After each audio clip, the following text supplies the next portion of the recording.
The audio is here. The video is here. Hello, dreamers. We're live. This is a very special occasion. This is an episode of High Road unlike any that has been before or any that will be again. Um, we have arrived. We have arrived at the hour of the end and the beginning, and the beginning and the end. We find ourselves lost now, adrift in space, pondering the imponderables. And we now must say goodbye as an esoteric entity departs this realm for the next. Blurb, a pog indeed. So, yeah, I think I could. Hey, Vincent. Good evening, bedtime storytellers. We're about to give you a bedtime unlike any other.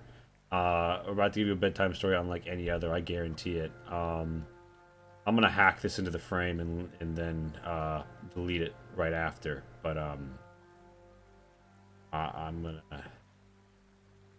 window capture. No, I'm being silly. I just need to go to Darren's cam. Oh right, I should probably like fix the cams first. I see we presently have Dungeon Master Shin. Gotta make sure I get all the right angles, you know? What? Gotta make sure I get all the right angles. Dungeon Master Sim proclaims this is the story how Tento dies. It starts with Uwu Potato. My God! All right, so I'm here. No, I want. Okay. Casey is in position. Kai is now in position. And they're going to trade places. I'm going to go to the Darren cam. And yeah, Shin is when the camera was just Shin was indeed Lord of the realm. Now, okay. Although I probably should be the last person in because I tend to disconnect the most. That's fine. I with Zoom I can just plop you in. I just plop you wherever. Alright, everyone. This is about to be the moment. The moment for life, the moment for death. This is a matter of two spirits close in life, close in death. This is the banks of the twin river of spirit and soul are danced upon this night.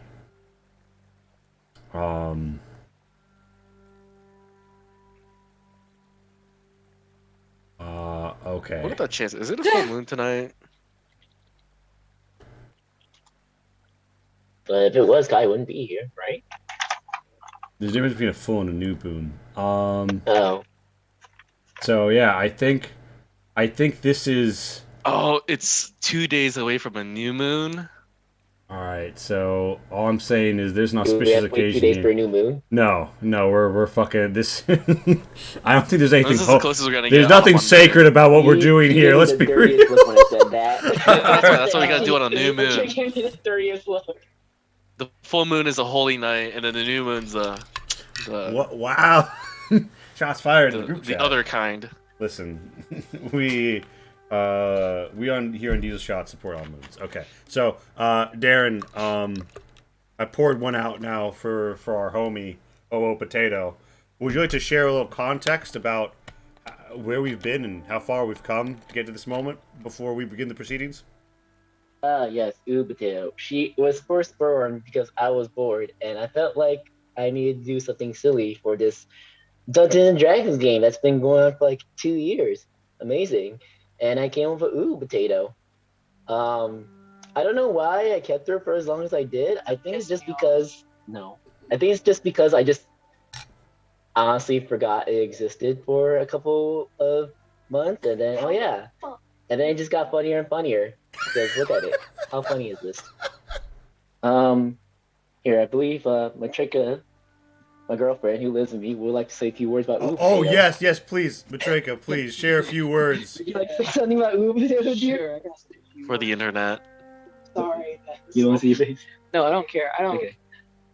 I'm just sorry it had to last this fucking long. I should have chucked her out like the. Should have the first round. I should have just chucked her. He said, "Oh no, what about the squirrels, man? Fuck them squirrels. They knew what this was. Fuck this potato. Don't you bring another one in this house, or we gonna have some problems. All right. Say your peace and goodbyes. You did what you did. You love what you love. I love you, and that's the only reason I'm not beating the shit out you right now. Okay. Yeah, me Okay. too. Okay. I love you. Don't do this shit again. All right. Does anyone else would like to say some words for Potato as I take her? What more out? powerful words could be said? I would just say, "Oh, Potato has truly been the greatest journey of my career." Anybody else got some words as we walk her here? Fuck out my house. Enjoy your freedom, Atrika. Alright, yeah, it's a nice little falcon here, and you get to shovel or the spade. Oh yeah, the Oh, yeah. burial, the fresh. All right. You should definitely burn a mugwort candle. You can't risk what spirits might be aroused by the presence of I'm just such an gonna undead spirit. take this stick out. Oh, that. Let me clean that up. Darren, Yeah. you're probably limit testing yourself right now, or with this experiment of yours. You found your limit and you've like just barely passed it. Be careful in the future. Yeah. All right, here it goes. This pot's also fucked too. What the hell? These are. Okay, don't ever get pots from Walmart. It's fucking cheap and they're breaking. Indeed. Desire potato. Let's pour another one out for the good old potato. Oh, it's a bunch of old dirt. We'll miss you. We will. We'll miss you, Potato. Get dump all that dirt.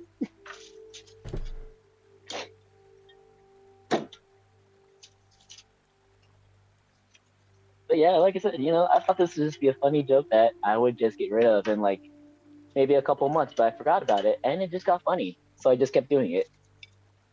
Now, Kai, I believe you have a eulogy prepared, in character God. for Yeah, Zion for the departed. Now that we've got him in the dirt, I guess I should read it, huh? I think this would. Oh, all right. Let me go find what I wrote. You want me to screenshot and send it to you again? No. Today we are putting the long deceased body of Ulu Potato to rest, and I don't know why Tento kept this dead body with us for so long. Tento, it's dead. It's been dead, and you shouldn't use that as a replacement for Capancho. Capancho is also dead. Yeah. Rest in peace is Potato. And that's it, guys. That was two, and then some. That was actually one and some change years of a potato that just chilled on my bar, and now it's buried. Just remember. It better stay there, Darren. It better stay there. It comes out. If it starts moving, either from you or for other reasons, we're gonna have problems. The zombie apocalypse happens, though. We know the origin now. I would just like to point out that Potato got a proper burial before Camacho did, so obviously we know where the priorities are. Yeah, whose fault is that, Darren? Not mine. So. All right. Oh, okay. Now I'm gonna get out of this call and get on my computer. So yeah, with that, I think. Thank you everyone for joining us for this momentous occasion. It's a momentous and this very occasion, sad moment in truly. our D&D life. Fucking sad. It's very sad. Don't listen to her. She's just overcome with sadness and the grief that. I'm about to fucking spark in happiness. All right. See you. Potato for biomass, you came into biomass, you return. True. Vincent, truly, that is the cycle of life we've witnessed here today. Now, our thoughts flow and float to another time and place as our party of adventurers rolls into town. They see ahead of them Bardiga and their forces, the Cabancho coin of rebellion, now high alongside the Mon of Cathadak, the Fist. And Now, they find themselves as daylight begins to trickle over the horizon. They find themselves approaching Ashpit. They're about to put their boat in. And there's definitely going to be a long, boring series of logistical events and horseshoed in interactions that don't really drive the plot along so much as create like a plotting sense that stuff is happening. Although strangely enough, the music seems to shift. And almost like a sense of deja vu as we wait for Darren to get here and I stall for time. You look around the vessel.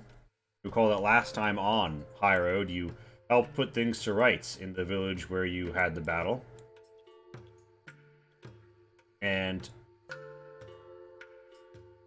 you saw off the departed, and you helped solve some of the lingering issues and even invested in the town. Now, find yourselves moving forward, and you also find yourselves set with this feeling like definitely already. All right, Darren's back. Okay, I can stop belaboring the point then. And I'm back.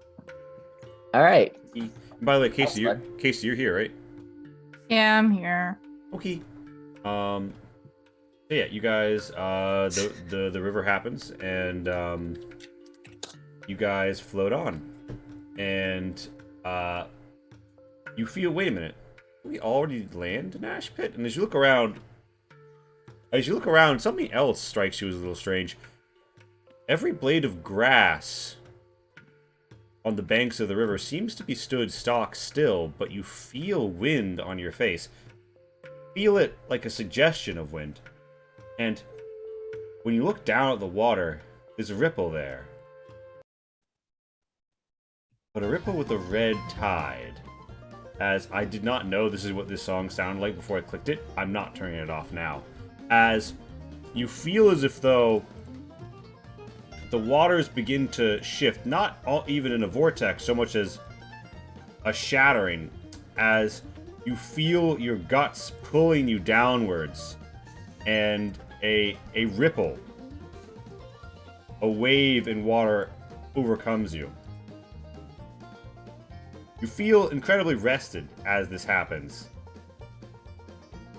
And the boat careens hip first down into the water, but you almost feel yourself flying upwards as your entire locus of gravity changes. The world around you tears at the edge of your vision, and you are overwhelmed.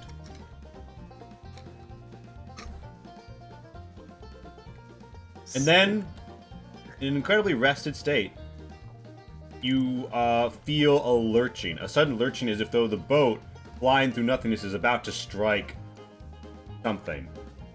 120L. 120, you look around and 120L is mysteriously not in the boat. I mean, actually, you know what? I'm gonna hit me with it. You don't see 120L right now. Yeah, and as you descend into the void below, you all feel incredibly well rested. Does anybody want to? First of all, you all gain the benefits of a long rest. Okay, Second I of wanted all- this, but you saying rested a lot, but I'm like, is this a long rest or is this a No, short rest? You will have a long rest before I commence the bullshit. What? What do you mean bullshit? It's all fair in game. Love, war, both involved in gaming. So yeah, would any of you attempt to steer the boat? You sort of feel like you've been snapped out of a certain complacency, as if though you've been ripped from a replayed memory. Tento is at the helm right yeah, now. I'll The try boat. steering it. Yeah? Yeah. Let's see that dexterity. Which kind of dex is it again? I think it's a dex roll. Straight up, you click on the word dexterity because I don't think you have a skill. You don't have like water vehicle proficiency. No, I do not. Okay. The dex Whoop. check unless you have that. You 16? managed to ride it pretty well. There's a scraping of wood to either side, and suddenly the music stops. Suddenly the music is a lot less happy and cheery. Suddenly, you find yourselves. What the? You find yourselves riven up, and Tento, you look back, and the rudder is hitting a chain, a massive chain larger than your body. You look out. There's stone. There's spine. There's rock. You're in a void. Deep below, an orange glow backlights the foreground. Oh, hey, what's that? Patreon.com/Damiel's Wondrous Workshop. You should definitely check her out. She's a cool person. That's a diegetic, by the way. You see a floating Sign. logo. There's great graphic design in the void. Yeah. So yeah. Do I have any like? So I have wind sense, so I can perceive and sense things a lot farther away than normal.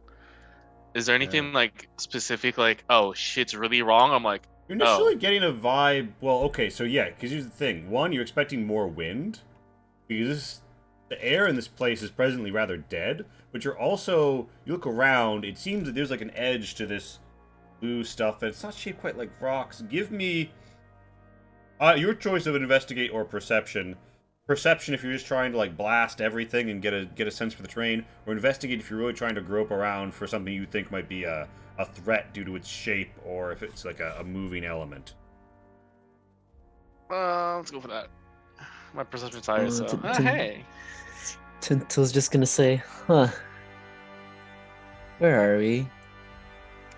Tento, where did you steer us to? That's a good question. I don't know. Is this why you don't like rivers, Lonnie? Because you could get steered into like the great unknown. Also, are we still on water, or No, you are is stuck stuff on underneath this is rock. You're on rock and a big metal chain. okay? So we're not moving down. No, you're not moving. River anymore. You're on a. We're just stuck on land. Yeah, you're on a perilous edge here. Lonnie, did you beach us again? Does this look like I beached us? I don't know. You really hated the water last night and forced all of us to stake around, and now we're in this predicament. Who's just gonna get off the boat in case it falls? You get off. It's like the boat sways as she does. You see that it's between like this ancient maybe rib, but it looks like calcified. It looks like petrified bone or something, like stone, and this massive chain.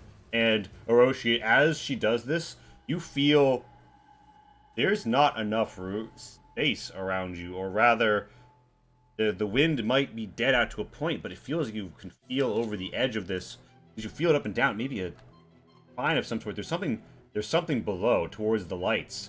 Can't quite reach it. There isn't yet movement or air pressure, but you feel almost a suggestion of heat coming up from below, and it's almost in a shape that you can reach out and feel. Almost like just put your head on the front of your hand on the front of a vase. Hey guys, clearly something's really wrong with this place, but Wow, you don't say. I'm not getting a whole lot of. I'm skeptical of what we're breathing in, and it might not be air per se. Also, there's a ridiculous amount of heat coming from these rocks. Well, maybe not ridiculous, but an Does unnatural Lonnie- amount. I also don't know if this has ever come up before. Like, I'm pretty sure Lonnie is like near barefoot this whole time. Yeah, we're just rocking it. Maybe sandals, maybe not. Depends on how she's feeling, you know. But like, when he says that, did standing on it like hurt her or anything? No, it feels like stone, like like when you come across just a bit of limestone cropped up, exposed with dirt around it. You stand on the rock. It feels more or less the same. Yeah, I kind of over exaggerated when I said Although ridiculous. Lumi does sniff, and she like thinks to you, smells like bone, and that does track because you see bits of like maybe spine careening to the east here, and it's almost like it creates this walkway around the edge of this field. Does it look like the spine of any like type of creature I would know, or just bigger, or It's hard to say because there's the fact that like the stone like arcing around below it also looks like its own different spine, and this almost looks like a rib cage of some kind, obsidian rib cage, and it just vaguely right now it looks like an animal. I will give you a nature to make an educated guess. I warn you, the DC is very high. Does it look like anything I I've did. read? Possibly, and if you whip out and start referencing the manual, you will get advantage. Oh, cool. I'll do that. It's a nature, right? Mm-hmm. Yeah. Go through. I would also like to do this. Yeah, by all means. Okay, so that's a 15 there. Wait, that's a wait. I got a 1. I got a 1. Oh, so you did. Let's see. Here we go. Got 20. Let's go. Dang it. All right, Not so 20. Ah, so close. yeah, you guys see something strange happening. It's so like you see Tento is flipping through his book, right? And Tento, you realize you don't remember this book being quite this illustrated, and I mean like the pictures are lush, and you turn the page right, and all of a sudden there is just like a burst of color as the pages rip themselves open and push forth a display of dancing lights. Okay. And yeah, you remember this being a feature of your book before. Nope. And in the midst of it, Scion turns and sees within, and you see within, luckily, these beasts, these grand beasts emerging from the waves and being beaten back, dying and slumbering within the seas and the wild places, lumbering and slumbering with the mountain ranges. And you look down upon this, and you realize that whatever this rib cage is perhaps of a giant entity of some sort, but the stone one, I mean, whatever it was could have lain down in the ocean and made an island. This, and you see this massive chain, and you wonder what purpose it could have, and as you look at it, the material, it reminds you of Gaustas. You think that's a Glazengrau chain. It's huge. The wealth to build this chain is a wealth to buy a kingdom. It runs from the rock. Was it embedded in bone? It's hard to say. But you get the sense that there is something eternal here. Something grander than any mere mortal life. Something which the spirits of the Soronetto keep at bay from the Albardian Empire. For if they were to step upon the land, there would be no recourse upon the field to stop their rampage.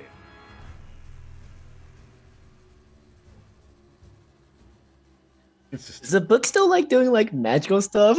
Yeah, no, this shit is popping holograms off of its pages. That was not a feature of the bestiary beforehand. I was gonna say, it's like, this has never done this before?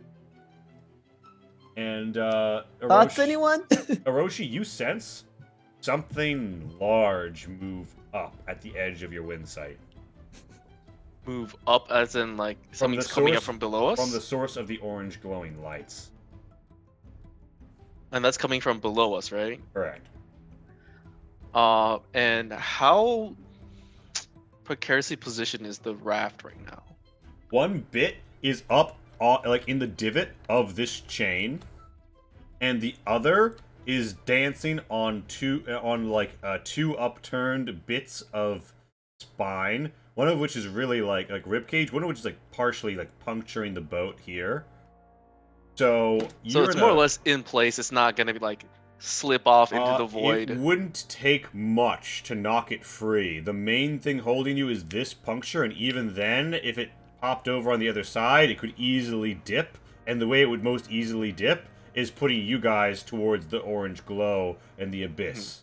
Might I also point out that the heaviest of us is also not in a one good side. spot. Zion is presently, thankfully, close enough to where that other spine is that it Okay. isn't dragging it down. I'm gonna quote unquote test the waters and try to hover. Not really fly up too much, but just hover. Okay, as you do so, your weight leaves the boat. Tenta, you feel it careen forward a bit towards Zion's side, and you do manage to fly. Although, as you do so, Orochi, you feel something strange. It's like the potential for wind is here. You can burn the wave, but the weave, the woad, the waves of energy, there's something different here. It's like it's shaped. Not in the way that a wizard makes a spell, but in the sense of something so grand, it bends reality around it. Alright, well, I don't know about you guys, at least my powers still work here. We're still connected to the weave. Yeah. But, yeah, also, we probably want to make sure this boat doesn't fall off. By the way, Lonnie, And, and secondly, there's something coming up from down that pit thing. What? Oh, hey. Excuse me, what? at around this time, Lonnie makes a wisdom save. Magical? It isn't, because it's more about... It's Okay. not magical in nature. You're not saving it with the spell. And does Lumi also have to make it? No. Just you. Okay, so you feel out, and it's strange. You feel like there's... So you've had prophetic dreams that were pretty involved before, right? And you feel like there is something strange in this place. Something unreal and yet something real. A glimpse of the future and the presence of the past. But you do believe that Tento, Orochi, and Zion and Lumi are all here with you, and you don't think that's ever happened in one of your oracular dreams before. But you're definitely certain that you guys have already landed in Ash Pit, met with Bardiga, had some basic shake hand, oh okay, we'll do the war stuff, and gone to bed. You are asleep right now. Yet you wake. Awake for the waking. A barrier between life and death. Between the woken world and the slumbering. Do I know of any methods to, like, prove to other people that you're sleeping? Like, hey, you can't actually read in dreams kind of shit, or... I would say that yes, because you studied for a while as a priestess of Nabiki. Oh my god. You know basic, like, dream lore facts, right? Although Ento seems to be looking at a book right now. Tento's gonna be like, do I get other holograms? I was like, do I get other pictures? You just flip through. You try and flip, and the images burn over one another as you see different animals dancing next to each other, and then they look at each other, and one of them snarls and bites at the head of a great bird, and it cries out, and fire blood erupts, and the book shakes and begins to heat up as if though comically welded metal in a cartoon. It was hot to the touch. And this cacophony only causes the thing below to rise faster.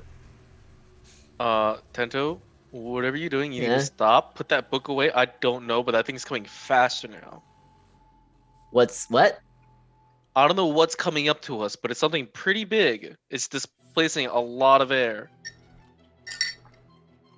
Oh, look at that thing bite the other thing's head off. Oh my gosh. Tento, put the book away. What? Huh? Zion, What? Zion, if this happens, what are you doing?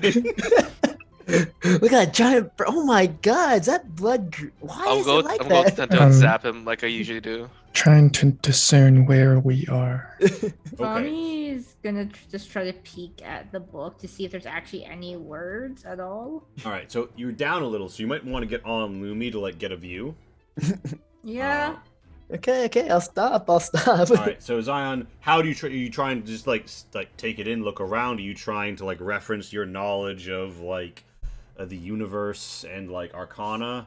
Yeah, I'll try to reference my What is life? knowledge. Yeah, give me an Arcana roll here.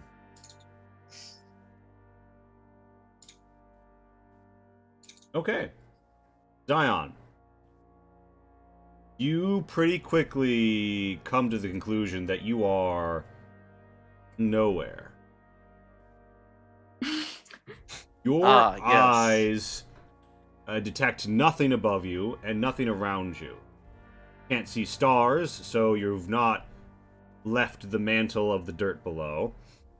You don't see any signs of natural weather phenomenon, so you're probably not just, in a cave or a dark place. And this stuff seems to be floating in the void without any obvious means of hovering, even like magical. In a sense, you are probably in some other realm, but in another sense, every realm you're aware of has its own rules that it abides by. And you think that the only exception that is readily available is dream. You come to the conclusion that you may or may not be in a dream, but regardless, where you are is behaving as if though it is a dream. And you do hit upon one scholarly piece that you read many years ago. It was about a soul sphere, which had been used to crafted to capture an ancient entity's essence.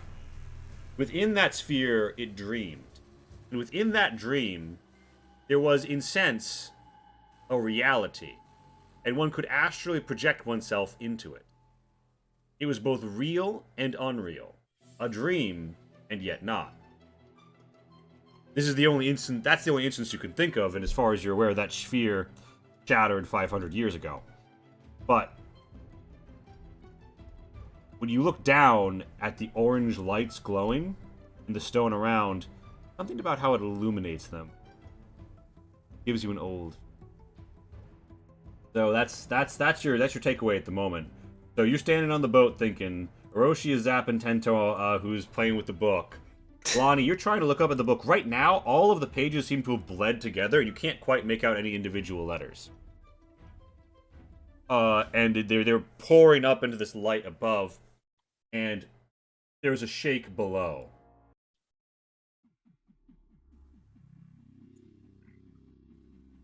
And as this shake happens, the lights below dance and begin to part. Orochi, sense that something's very close, and you can begin to feel its shape. Roll me an investigate. If I fly over the void to get a better perspective, could I get an advantage? Yeah, you'd be able to push straight down with your wind sight. You wouldn't have to go around a corner. So how high up are you flying, by the way, just as a general ballpark? I'm probably only 5 feet higher than the rest of the party over here. Okay, so you're 5 feet above the boat, so you're 10 feet above where Lonnie is. Okay, got you. You're like 10 feet off the ground. But I don't know relatively how like We're gonna call you other parts of this landmass, or we're calling you 15 feet high, and I'll just use the bait from compared to the entrance, shall we say, to the drop here. Okay. You're 15 feet up. Yeah. So, yeah, give me that investigator. So you feel a strong brow, a chiseled nose. Wait a minute, Orochi, you feel a face. That's not right. You look down at the darkness. You see the orange lights rolling away. You see a glance off of something else. Tento, Mr. Owl, is that you? Zion, and Lonnie. Does he actually say that? Because if he does, Lonnie's gonna make a grab for the make a line for the book. Does Orochi say that? I mean, if I'm not getting a description of the face and it's just a giant face, the only thing that I've come across with a giant face is Huewu. So yeah, probably. Can Lonnie try to just snatch the book out of Tento's hands then? Well, Tento's gonna close that book and open up another So, book. Tento, you're trying to close this book. He is hot to the touch. Roll me a con save to overwhelm the burning sensation in your hands and force it shut. This wouldn't be the Why are first you time I trying had to to open force a another book. book, Tento? What the fuck? When do you know Tento to make smart decisions? Hey, Okay. When his Be life quiet. is on the line. Tento, you suffer 1 fire damage before managing to slap shut the book, which lets off a big of steam and cools down. Tento's gonna be like, well, this is the first time I had to close like a magical book. No, it's Uh, not. Yes, it is. As I You said, it told me wouldn't about be the the first library in time. Sword of Yeah. the Mountain. Yeah, I had a book of lightning. It's So, pretty so fucking Tento, cool. you go for the other book, right? Yeah, I was like, I didn't. Does the It other book do the feels- same It thing? feels weirdly like cold to the touch. Out of curiosity, what other book is this? I put it in chat. Oh. Oh, okay.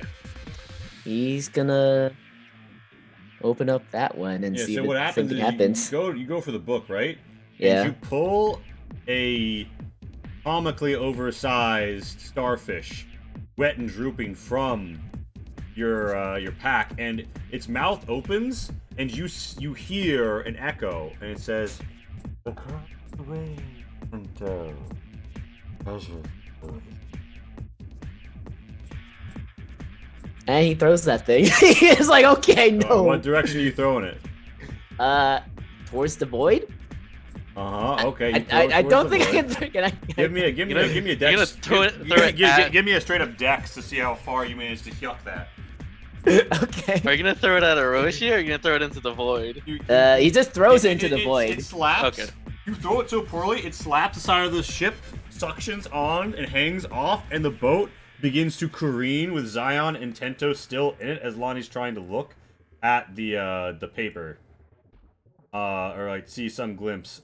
So Zion off the boat. Off the boat.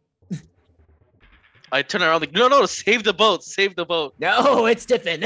Lonnie, what do you do with Don't this? get on that side, Zion. I was told to save the boat, so What are you I'm gonna gonna do? attempt to save the boat. Hey, Oroshi's gonna try to get underneath it and try to like tip it the other way. Lonnie's just gonna shout this one like, "It's just a dream. It doesn't matter." And as this happens, you feel a shift in the wind, Orochi, as the face emerges. It begins to emerge behind you. 2 glowing orange eyes centered in the Oh. abyss, and you feel a sudden burst of wind as a mournful breaking wave of buffets all of you sonically. Roll me a con save. All Everyone? of you. Oh, So Everyone. is this something that's trying to knock me prone? Yes. Oh Lon- shit, okay. Lonnie and Lumi make this because it is a sonic assault. Oh damn. hell yeah. Well, I didn't pass. That's Oh, okay, guys. You know, it's fine. So you guys are taking 20 Jesus thunder on a Christ. failure, or I think all of you passed. No, Tento. No, I failed. You take 20 thunder damage, you get knocked on your ass, Tento. You are knocked off the boat, into the drink, smacking the stone below. But we also take 10 or half damage. Yeah, you right? still take half, so apply that as you will. And yeah, so Zion, you mentioned that it's time to save the boat. Were you what course of action were you going to take to try and you step over to the other side to apply your weight, right? Yeah. All right, so the boat sort of evens back out. Tento's now rather under the boat after tipping over it. I'm not sure. Not sure I know what a drink is.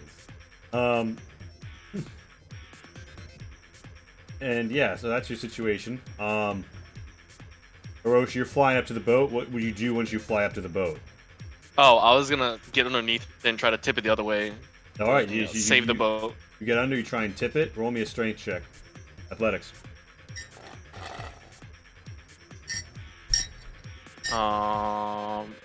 Is Zion assisting me with his weight? Please. I would say its weight. Its weight is present, and I'm factoring that into your DC. Okay. Hey, not too bad. All right, so Hiroshi's holding at the boat. Zion stood here. Lonnie, you informed everyone it's a dream. You got shouted at, and it hurt. In fact, it hurt more than anything you've ever experienced in Dream before. It felt like acutely, if not real, then unfortunate. Tintos. Does it feel at Gentle, all like the werewolf? The one with the wolves? Yeah, when you think about that, those woods between realms, there is a certain dream-like quality to both that place and this place. And as you recall, that place was definitely a place where you could die. Lonnie, I don't know about you, but this Tento's does not like- feel like a dream. Yeah, That Tento's on the legitimately ground. hurt. Tento's on the ground like, yeah, no, that hurt a lot. Are you sure? He's groaning like, ow. I mean, Tento, you brought this thing faster to us. You deserve everything. Yeah, Just you got don't know if I did that or not. As Tendo says Tento, this, You Was don't that- have any proof? I do. It became faster when you opened the book and I'm- started messing with it. You don't know that. I could tell. as the argument, like, what was that? Yeah, Lonnie, what do you say? I'm saying the boat doesn't matter. We already made it there. Just get off of it. I'm already off. Lonnie, I By don't know. choice. We got to this place with this boat. I'm gonna assume we're gonna get out with this boat. Zion, Like- there's two glowing orange eyes growing in the distance. What do you do, Zion?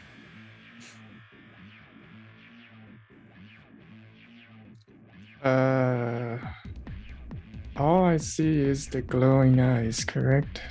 For the moment, but you feel like they're getting closer. Should probably find somewhere to hide.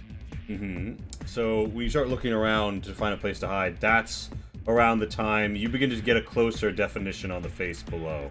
Oh, that's ugly. Oh, that's creepy.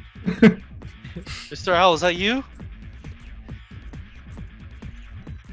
Yeah, so the air goes from being dead to swirling. There's an overwhelming sense as you see these particles lit up by the eyes, as if though you are in not so much water, but an unmoving sea that can neither be called air nor void. It feels like the world around you is some clear, vital ichor. That it is overwhelming you. That it is all around you. You can hover through it, not unlike you are swimming. And you exist here not unlike a pickle in a jar. And there is a certain wave on the pressure that makes you all acutely aware of the fact that it is not happy. And it seems to have been awoken by you. Oh. Wait, are we all aware that it's not happy? You have a deep and abiding sense of its feeling and intention. It reminds you almost of the Soronetto burning and feeling unstable, but there is no Soronetto here. There is only this. There is only this will. And this will breaks across your soul. Oh, yep. Lonnie's right. Let's leave the boat. Let's go. Let's leave.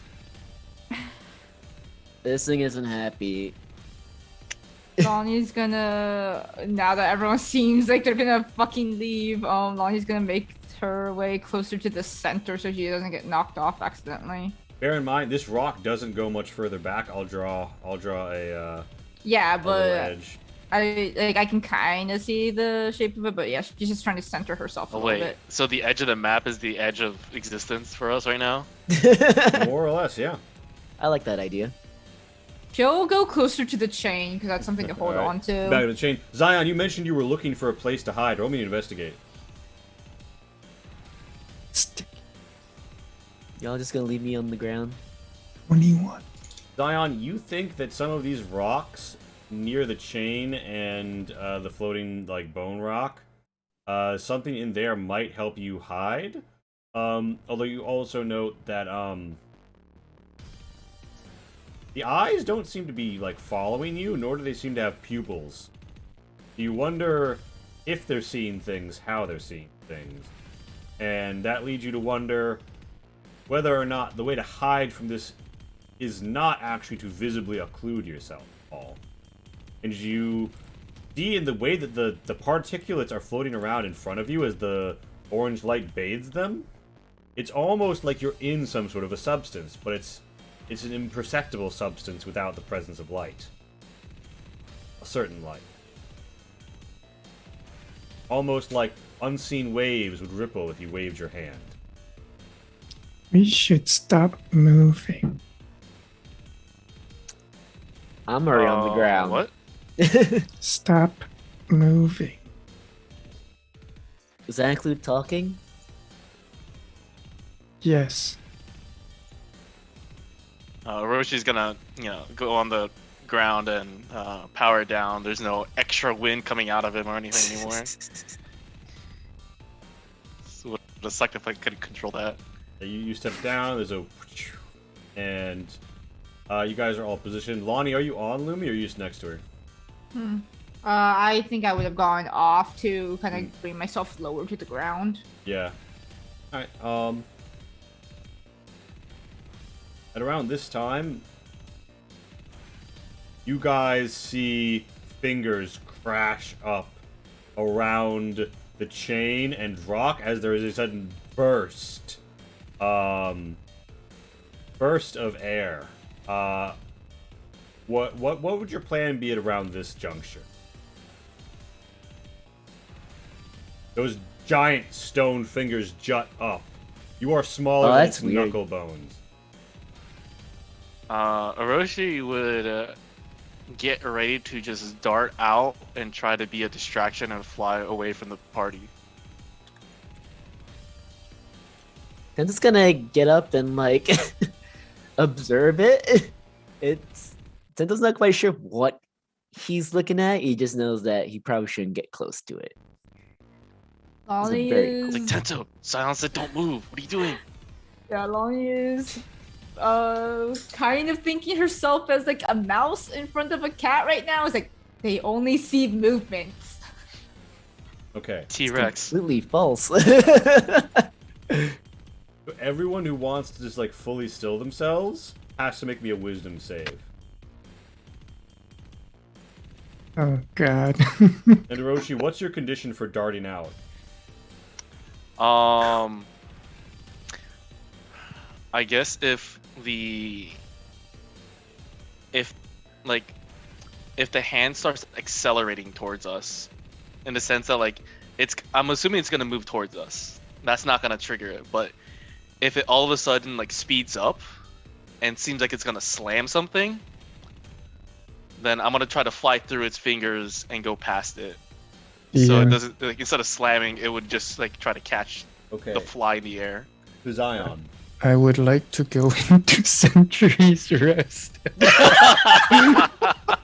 Amazing. Oh my I mean, god. it wants to stand still. That's the way to do it. Okay, so before you enter your Century's Rest, like, when you enter Century's Rest, there's normally a way you position yourself so you get, like, knocked over or whatever. And you just instinctually do that when you're trying to stay fully still. So you enter Century's Rest, but only after tapping the wood hard.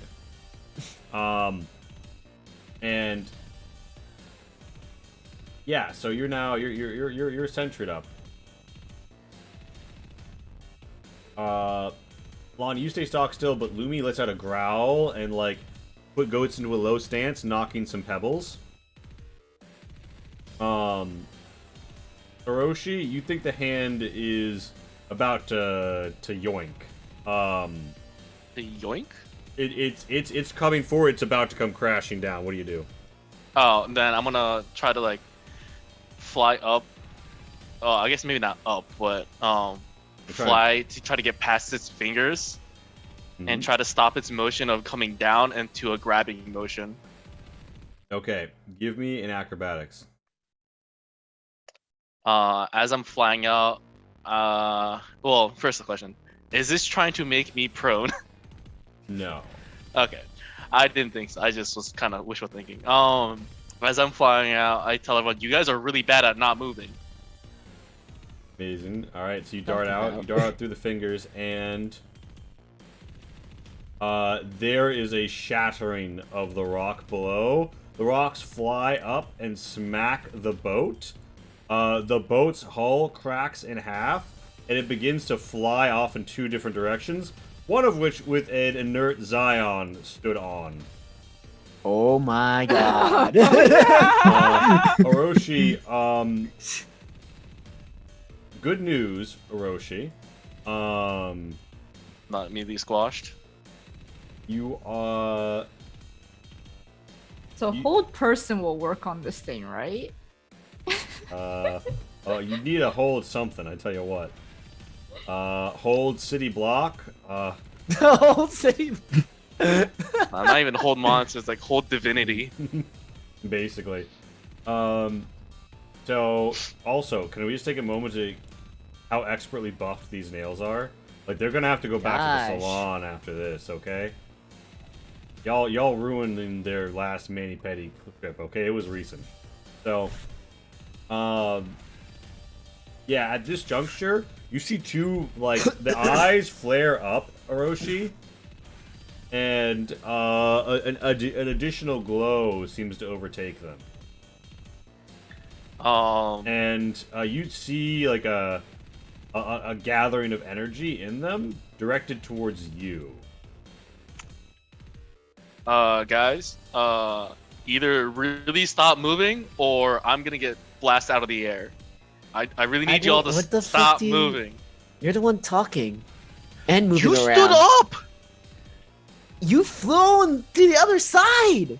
You stood up before that. Lonnie! His hand was crashing down. Did you? Oh, you were under the boat. You didn't see him. Lonnie is his so hand's close. crashing down. You stood up. That doesn't. I think Lumi started growling for some reason. Lonnie is going to cast hold person on Tento to shut them up. Why? Amazing. Amazing. He's the one yelling at me. Alright, Tento, make the wisdom. And Lonnie considers casting on Orochi, but doesn't know how he flies, so decides against it. Also, I'm pretty sure I'm out of range for that. What's your spell save DC? 15. Alright, Tento, you feel maybe a tug, but nothing happens. Nothing comes of it. Maybe you got a sleepy leg. I'm gonna glare at Lonnie. You guys hear a distant like whooshing at around this time, and a fire cracks to life. A big red glowing fire cracks to life. At the far end of the passageway, made by these broken spines. At around this time, oh. The last thing I wanted to do was fly over to this other side and kind of land and just power down again. Oh, okay. So yeah, you saw like Lonnie like do her hand twist and like make a sound. Yeah, You that's know why what I'm it gonna was, glare but- at her. I'm not gonna say anything yet. Yeah, but as long as I'm the last thing that's moving, I'm okay. But I wanted to, like, that was my intent of, as I'm flying across, I'm screaming at everyone. Well, except Zion. Zion's actually holding still. Kind of to Zion's his also fault, being but flown. So everyone roll initiative. do I get across or am I where I'm at when this happens? You are. I think because they had time to argue a bit and a spell got cast, you're gonna be like over like, I would say move yourself 20 feet. Okay. I'm right next to his eye on the fucking map. The real question is, has hold person been used on a party member more than has been used on the enemy at this point? I believe No. so. Oh, We've used it on Tento the most. Tento's As gotten a it 3 party times. member. That's 3 times. on the Actually, same no. person. I also tried it on tier once. So that's 4 Yeah. times. Oh, Versus attempts. how many times have we actually used it on enemies? I've used it once. You used it twice. I want to say on enemy. A flame leaps forward. Oh, and Kibancho's you used it once. see- Sorry. You see in the flame, you see 7 rapiers touch tips, and then ritters in the sky take flight, and duel bidden by lions' wings, and there's sort of a warp and disturbance in this place, and both Zion and Lonnie get the feeling that this would take you elsewhere within whatever it is you're in. What Based would on the your fire? Yes. Okay. There's a red glow around, and the fire seems to be this rich tapestry where, like, the white hot center begins to, like, fold out into these red dancing lines that depict all of these scenes, these rapiers, these dueling ritters, and then castles alight, rivers red with blood, and yeah, Lonnie, it's your turn. Well, that's kind of unfortunate. Lonnie's gonna immediately activate Transcendental Bond and say to the fire. Now remind me, Oh, are there any non-party members presently on Transcendental Bond? There's Bayama? no. Bayama? Bayama is, so the whole party is on it. Bayama is on it, and it only works if we're on the same plane. So I don't know if she will hear it. That is actually a very interesting question. You don't hear her say anything in response, at the very least, for the moment. Yes. Tentos? It Well, can't that's sense other planes of existence. well, that's up to the Tentos. Going, did you just fucking try to hold person on me again? Lonnie's gonna ignore that for. Lonnie, don't ignore me. And, Lonnie. and she's We're gonna have some gonna words instead, later. And she's gonna instead ask Lumi how she feels about running across a moving chain. And Why don't you ask me how I feel about home person? Lumi thinks to you flying rocks, because there is like a rock debris field in the crush zone, but you know, as long as you're cool with that, she thinks she can do it. What does Lumi think is the best course of action? Because she's the one actually going to be running it. Is it like jumping off the boat, running across the chain, trying to jump onto the hand and then jump over, or? That would be 235 feet. Oh, that's This running around. would be 90 feet. This you have a slight height advantage. For the moment, I mean, Lumi is afraid of big moving stone, and she thinks that you wait for it to settle or withdraw, and then decide. But she's willing to do whatever you want. She just, you know, doesn't have a fervor to hop into the moving weight of stone. Then Lonnie is. Yeah, I don't know if we ever figured out the action economy. Lonnie's gonna try to get the cloak from Lumi and put it on. Yeah. I don't know what action economy that In this environment, you look down and Lumi was already wearing the cloak. And not only that, it doesn't just seem to depict like, you know, like the camouflage normally has. Interwoven it in the greens and yellows of nature, you see the faces of Glyake tribes members who you knew, and the brilliant feather like highlights, like the peacock feather edges. They seem to almost burst into eyes that look directly into yours. Oh, great! All the more reason to try to put it on so they can't see me. Ah, yes. So how long does that take? Trying to like take it off of her and put it on me. You have to. I'd call it a main action. Okay. And Lonnie will have Lumi dodge and. Oh wait, is activating the bond in action? That was a bonus. Actually, no, I think he said pre. It's just transferring it as an action. It never specified an action economy. Okay. Yeah, no, we had this conversation. Okay, and I I think that's it. She gets the cloak and Lumi dodges, and she's just looking for a path to get across. Alright, Tento, rocks are beginning to pelt you in the face. Roll me a dex save at the beginning of your turn. Okay.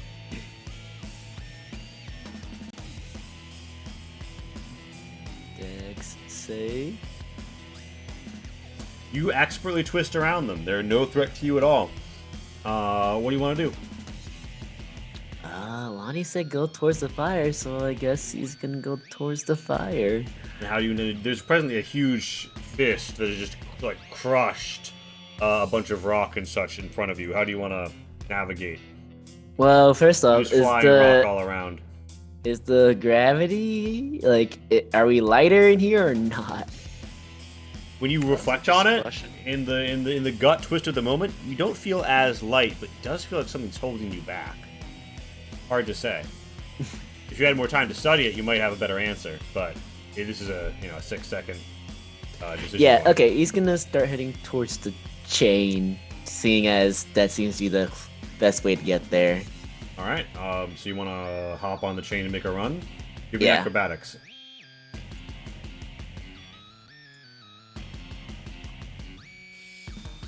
Well, Ah. good thing I'm lucky.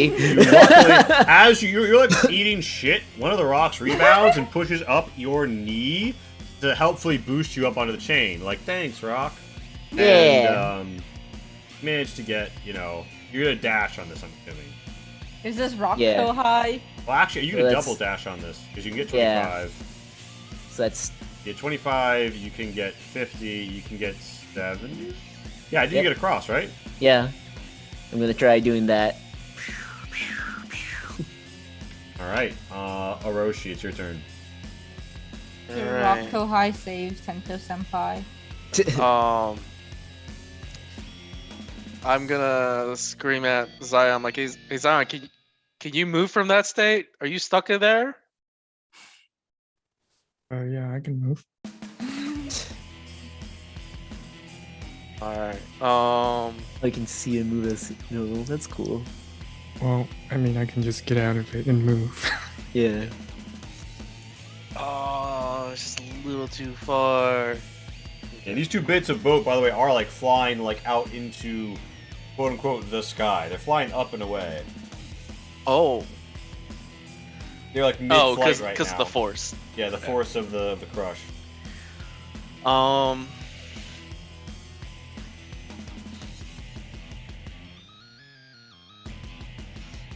Has the hand? So I mean, this thing's pretty giant. I'm assuming it's got like residual like momentum of its fist crashing. Does it look like? Does it feel like, for one, another hand is incoming? Like this is a humanoid with two arms, or maybe it's just a divine being with just one arm. I don't know. It's hard to say. You try and feel down towards it. You can feel the face, you can feel this arm, but you can't feel the body. Okay. You realize now that there is no wind in this place. You're almost going off of air currents through near liquid gases. In terms of how like thick they are around you, there's like this viscous, almost swimming sensation. So your wind sight isn't going as far as it should.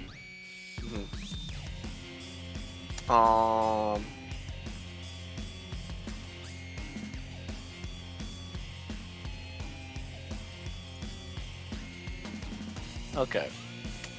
As my action,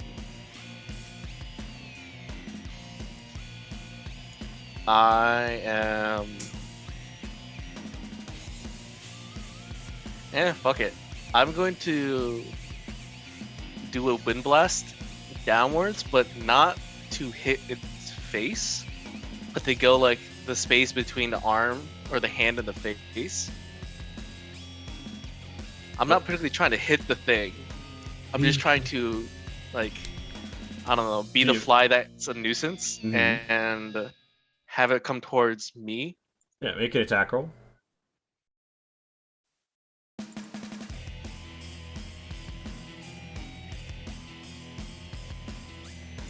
The wind blast sputters off the arm, That was a dead strong hit that probably could have blown an adult human's torso out, and it mostly sort of puffs off the side of the arm. Yeah, and the rest of my movement is, my movement is spent on coming over here and just like ready to like bolt towards the portal. Zion, you're floating in the boat, and Mhm. what's the play here, Dreamer? I would like to think really hard about flying. Think really hard about That's flying. fair. And what do you do after you're done thinking, or mid or something? And then what? Get off the boat and try to fly. Okay. Describe. Do you mean like, are you gonna like hop off the boat like as if though you would plump right into water if you were on water, and then be like, I can fly, or are you gonna like make a running jump? I can fly. I'll make a running jump. I can fly. Roll me in athletics with advantage. Oh god. Oh god. As 18 Zion stop. runs, Lonnie, there was like this shower of rock coming up from the impact and crush, right? And you see Zion run out. It runs over the boards, it runs over the rocks, and then it leaps over to the far side boat. So I'm just fly. And Zion's like feet wave, and it looks like it's hard to say whether or not it was running in air or running off of the things below it, but it definitely got further than it should have jumped. Didn't even look like the motion of a long jump. It stands right as a resting position on its feet and keeps going. Zion, where would you go once you made it this far? Towards Dento, I guess. All right. So you come up to this side. You're thinking really hard about flying. Roll me one more athletics with advantage. Jeez. 18 again. There you go. You like dash. You are like just reaching like this. You're like mid-air. You're like reaching this chain point here, Oh shit, Zion. and that's your turn. You full commit to it. Light on your feet there, aren't you today? And as that happens, the abyss shakes. In the connection, they'll just hear Zion like fly. Fly, fly. You can fly. There's a you can fly, crash you of can fly. stone as the debris impacts the passage over here and over here, ripping through and causing further issues. The chain snaps, Tento, and bits of it whip back towards you. Make both Tento and Zion make me a dex save. Jesus. This is just snapped a massive Glazengrow chain as though it's nothing. Okay, so Tento, Yeah. you are whipped by a bit of floating chain. It deals 20 bludgeon. Holy What shit! the It's fuck? only 12. Oh my They both God. had to roll, or it was a 12 and an 8. Oh You- my so goodness. you're taking- All right. Bear in mind, this was a dex save against a damage, so I believe that your evasion helps you, right? No. It doesn't? Does It No, does. if it's a deck save and the save makes you half the damage, then yes, it does work. Okay. But like I failed it, didn't I? Well, So you can still have Yeah, the but- damage. Yeah. I can still have On the a damage. failure, you have it. Oh, On okay. a success, you take no damage. Okay, I'll have that. So you're Jeez. suffering half, and God Zion, you're damn. also suffering half, as bits of Glazengrow bend your very metal chassis. Say on shield master this. Oh wait. I think I can. Right? I don't know if you have to prep that or not. But if you could, if you don't have to, Says Hiroshi, there are two through the air.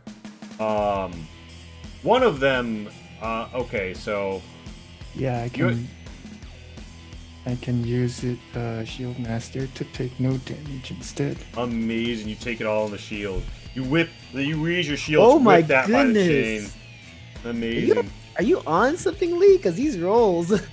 So Abyss. So okay. Hey, so So over Roshi. all the rolls, is that for me too, or is that just for Zion and Tento? You don't have to. No, only those two had to make that because that was the chain breaking near them. Orochi. What was the third roll then? So those are D20 rolls.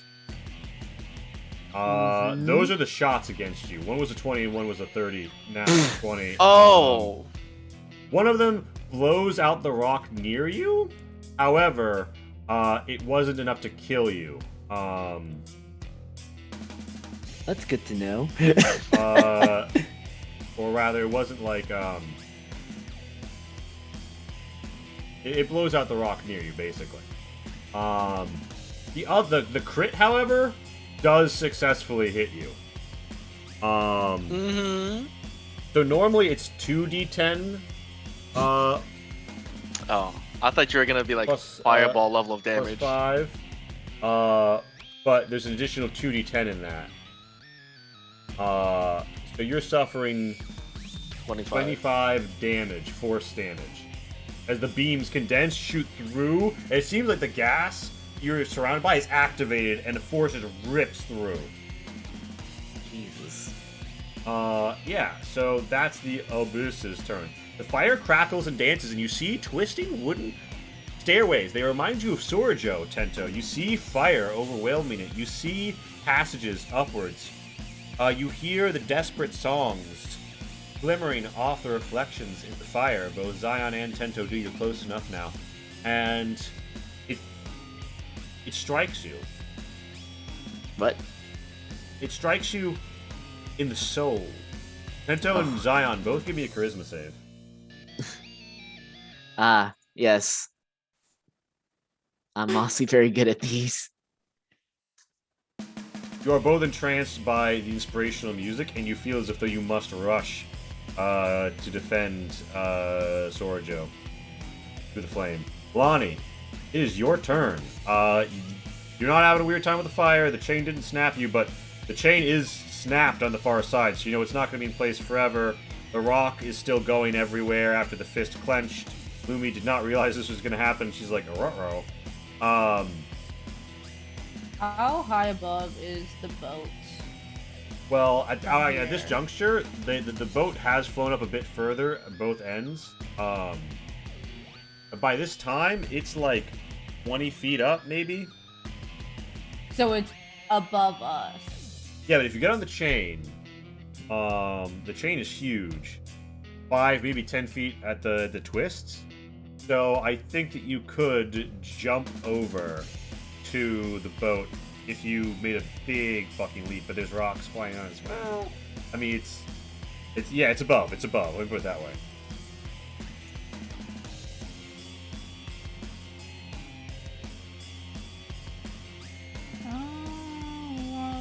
Where are you better at? You're better at dex. Jumps are probably strength. Okay, Lonnie's gonna cast guidance on Lumi and tell her just... Oh god, this is gonna sound dumb. Just believe that you can get there. Just keep thinking about getting there. Lumi's like, I can believe I can get there, but I'm not sure if we'll make it there alive.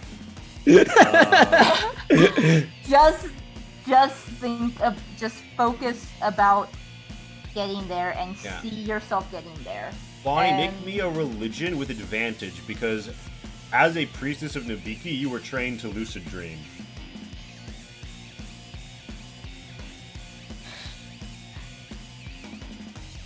Okay, you vaguely manifest it, but it's still going to be down to Lumi.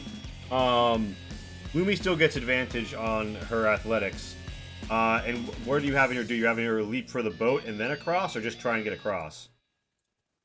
Lonnie wants to try for the chain. Because it looked like Tento made it, and Tento is better at acrobatics than athletics, and that's what she assumes happened. So you're gonna hop on the chain and run over? Yeah. Alright, Lumi hops up, she runs across. Give me that athletics advantage. And she has guidance. Good guidance.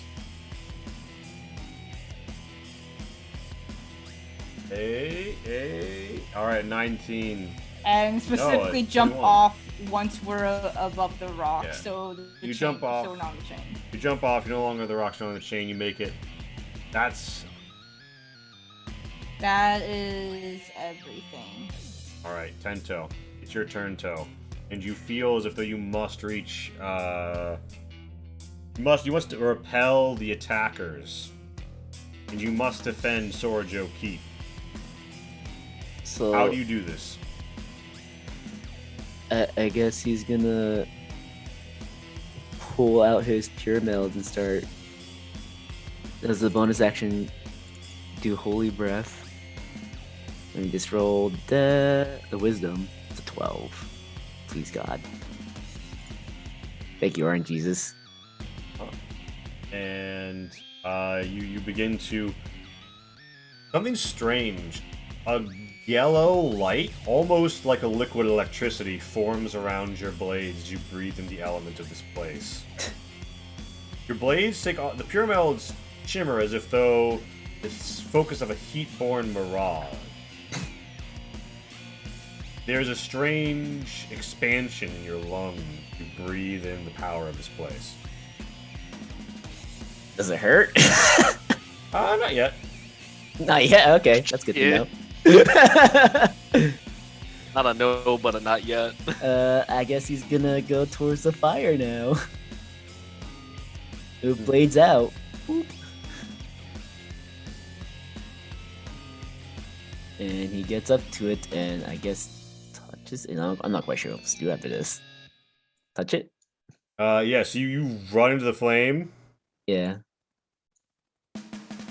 and Fire and flames we carry on. Yeah.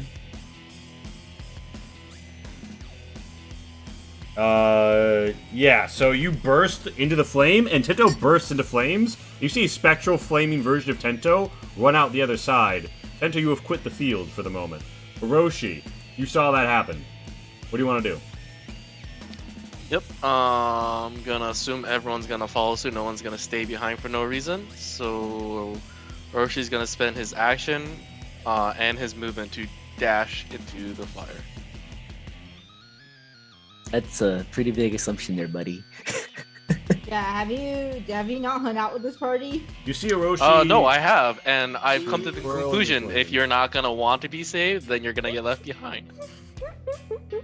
You had two chances. You let both chances fall at my expense twice. So there's no third.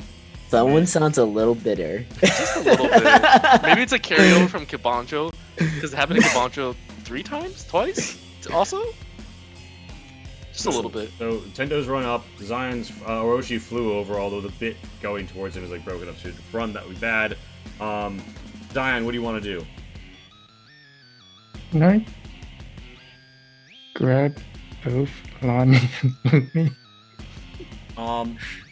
You have You're to. not a strength character, but okay. So do you want to try and go down and grab them? I mean, You they step are off. ahead of me a You step little off the bit. chain. You do not sink as you step off the chain. They are Yeah. just out of arm's reach. You want to try and do a maneuver? Do you want to do a 360 spin? 360 no scope. Let me think about this. To be fair, Zion doesn't need strength. He's got his own body weight, so he could just lever his way to tossing you guys. It has power. But yeah, so I mean, it would be challenging to carry both of them. Your speed would be greatly reduced. alright, I'll believe that's that the they can strength get part. there. So you go spinning out, and you spin to the flames. So remember, you feel driven to defend Sorajo Keep at this time. True, very true. I had forgotten about that. You And guys, Sorojo Keep is in the fire, correct? that's what you see. That's what seems Alright, to be. well then I'm going. You rush through, and you disappear, and the flame explodes behind. It's the Abyss's turn. On the Abyss's turn, the fist opens up again and swats down to the bottom right, and just swiftly crushes it. More explosions. Good thing we took the shortcut. Yeah. So, Lonnie, you wanna head for the flame? Nah, I think I'll stay. No. The flame Let me go, surge, let me go, it- let me exactly go. the same. Let me go, let me go. You see the flame twist. You see the top of Sorjo as all strands from a grand loom spin out like a spider's web, but then reconnect at its tip. The Thane of Fate. Fire burns, and a gate below. It shimmers with the light and song of heaven, but also a deep and abiding canticle of hell. You burst through, you and Lami running through the flames and becoming part of it.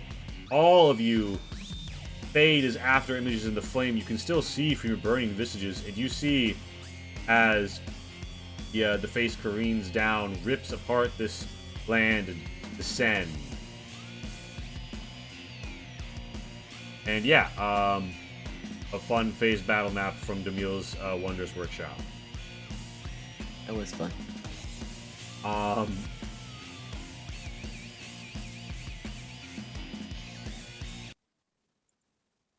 Yeah,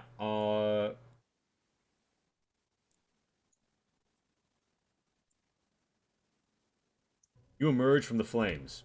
But at least it wasn't Hueyul. Lonnie and Lumi and Zion. Lonnie and Lumi are on one side. Zion and Tento are on the other, and Orochi is floating in the center.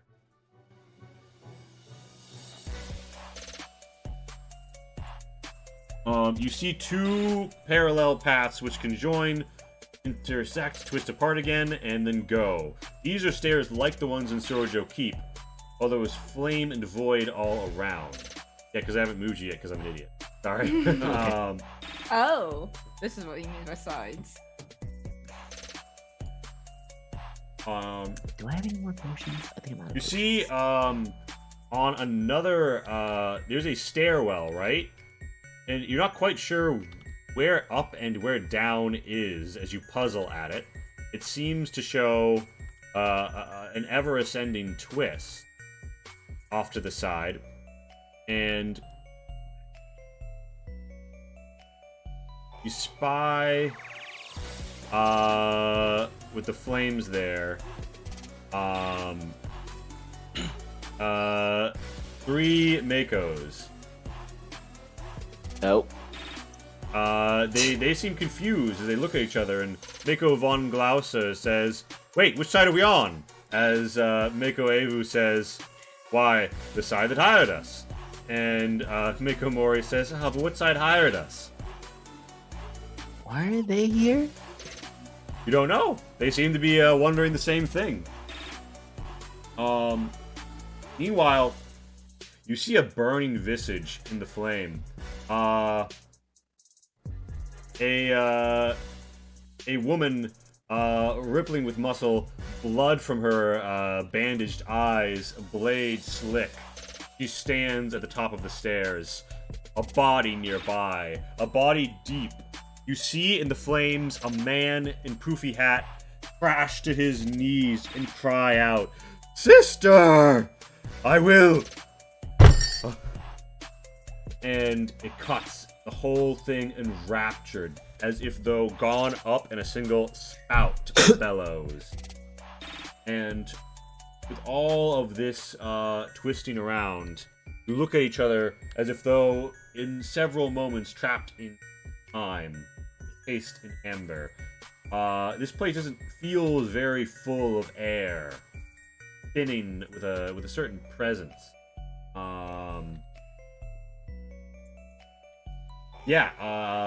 Tento and Zion, you feel compelled to defend this place.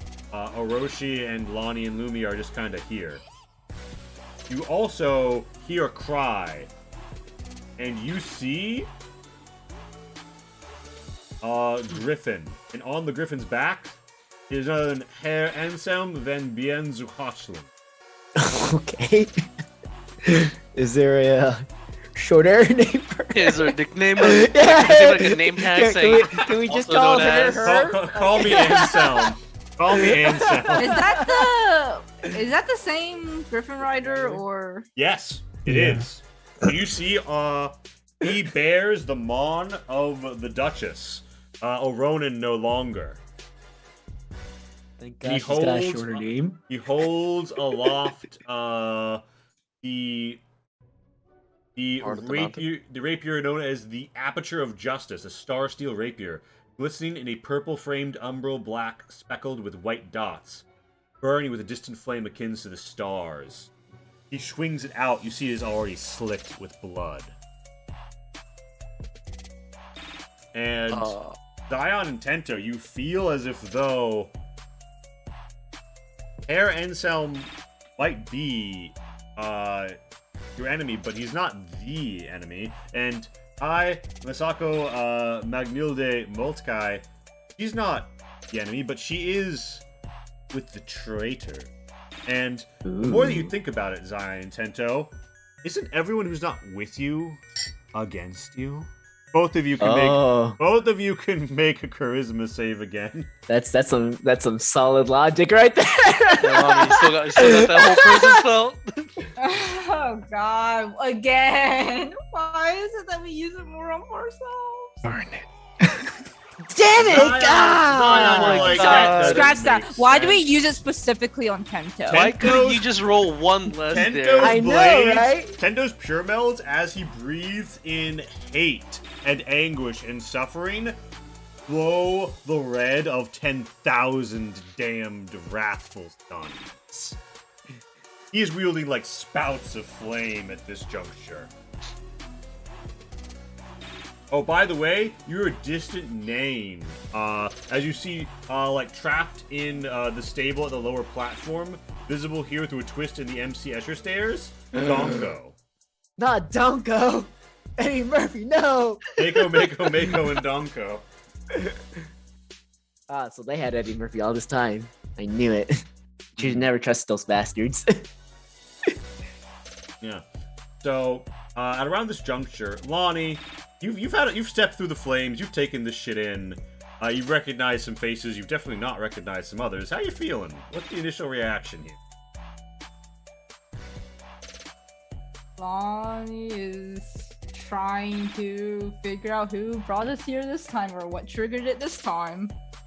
There's no werewolfism to deal with. Werewolfism. We didn't touch any weird tablets. This isn't Fault's domain. Don't think Ashpit was haunted. You're raking your brain like, what could this be? I'd give you an Arcana. Yes. I am very good at Arcana. Oh. I wish it was an advantage. Let me put it this way. You don't know, but you get the strangest, like, hot flash, and your covered eye shows you a mirror world where Sorajo is not burning, but underwater.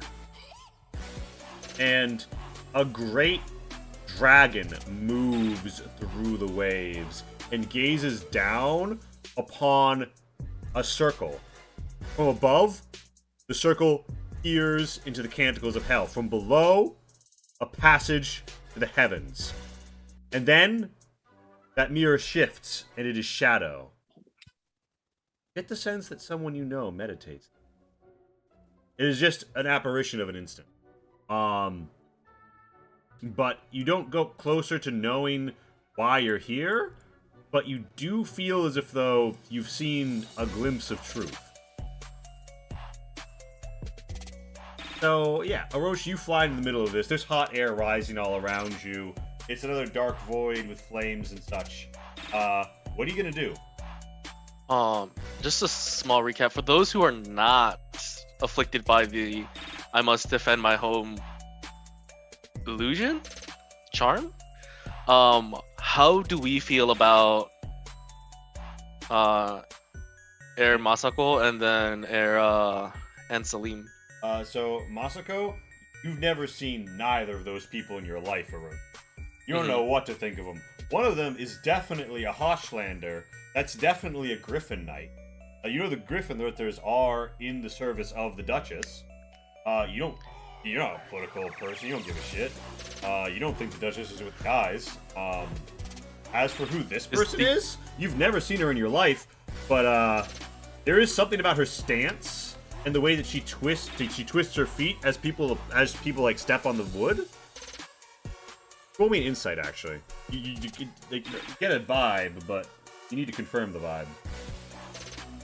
And is the Duchess with Devoda or another continent? Devoda? I can't remember who runs Devoda.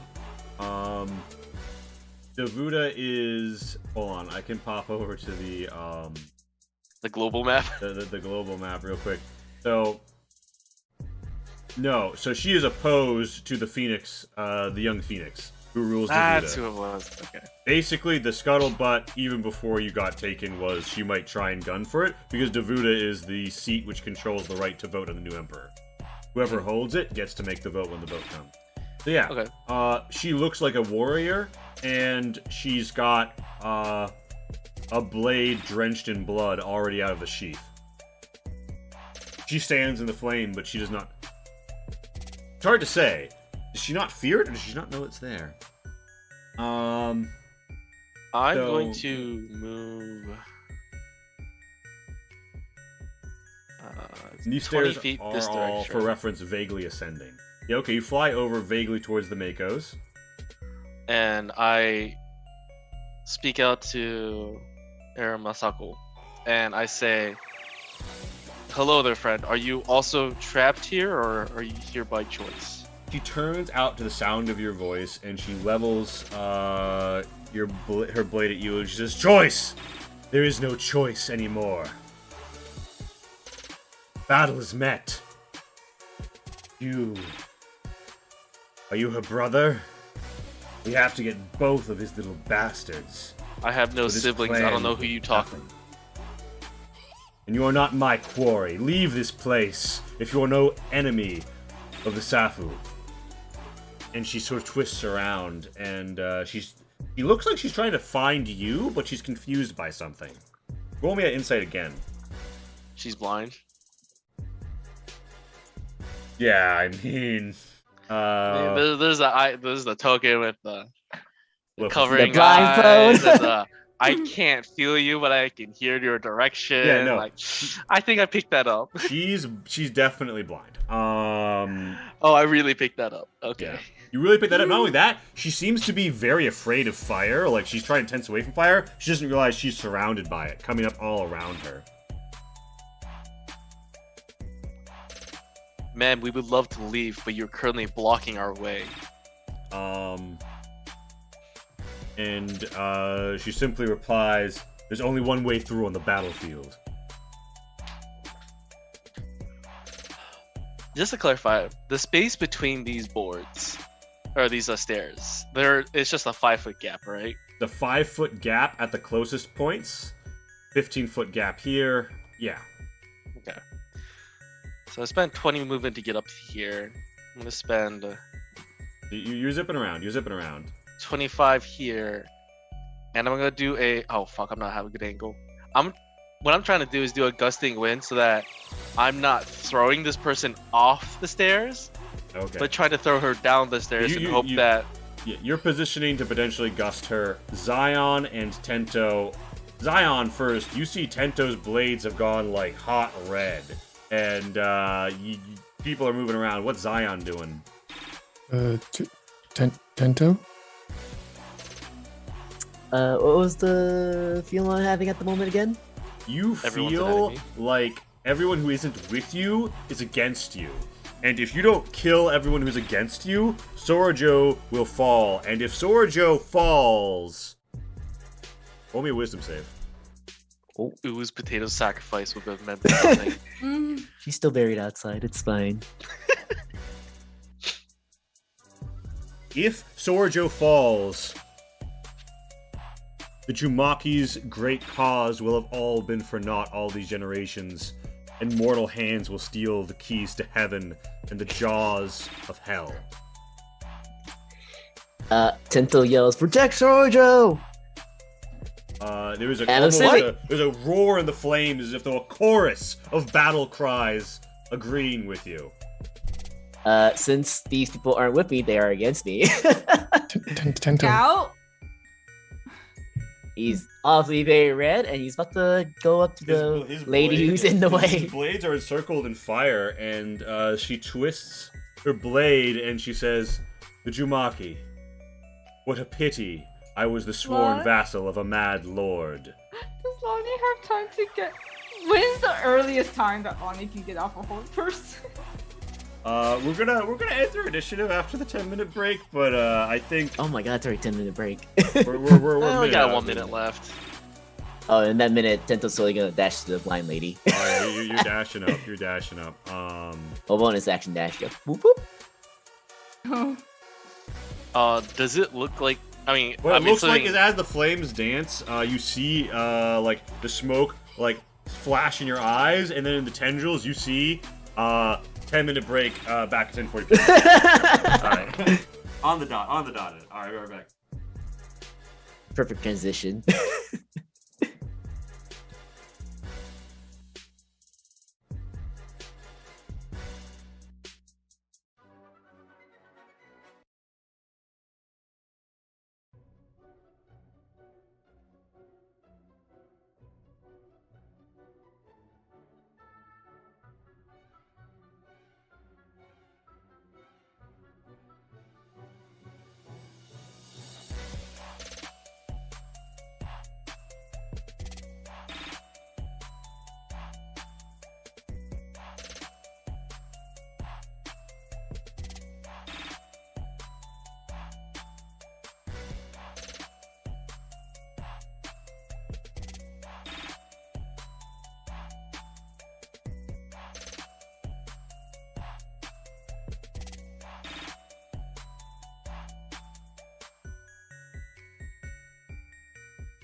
Hello, friends. God. Hey. 2 minutes late. Bad. Hello. Hello. Hello? Hello.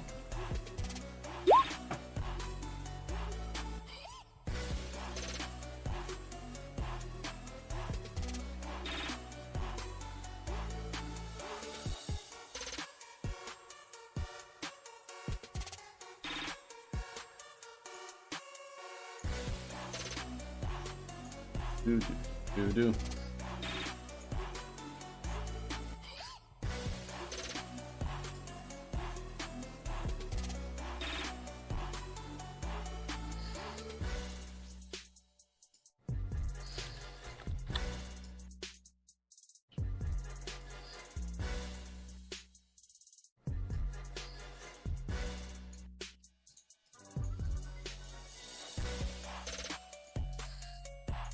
Yeah, are we all back? Yep. You. We.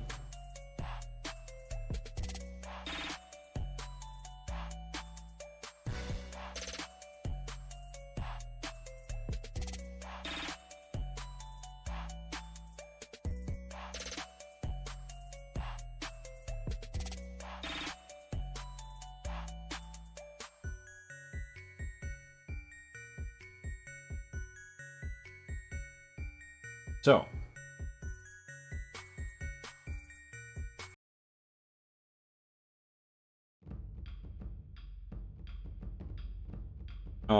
At around this juncture, Ento is running up, blades in hand, about to chop Masako down. Roshi's trying to, like, bump her a little back. Herr Anselm, Ven Bien zu Hochland, is watching the field aboard his trusty steed, Arthur's. And, yeah, I was gonna. Last thing I wanted to ask was, how clearly murderous intent is Tento running up the stairs? Tento, how murderous should you describe your intent as at this moment? What's my role in my fucking Christmas save? 1. Ah! Oh no, he's about to kill a bitch. Yeah. He's about to kill a bitch. If I still get my action off, then I would be gusting Tento with 0. I'm gonna forego my damage to have a continual wind tunnel. Okay. And that wind tunnel just sort of goes, like, on a line into the distance, right? Yeah, so I'm hoping that I'm not at a steep enough angle that he gets thrown off.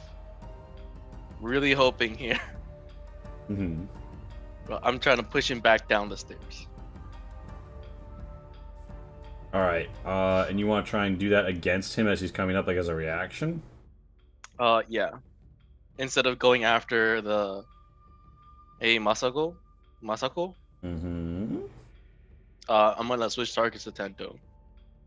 All right. I ain't trying to fight here. All right. I think when you oscillate, I think that we roll initiative and we see who goes first to decide that.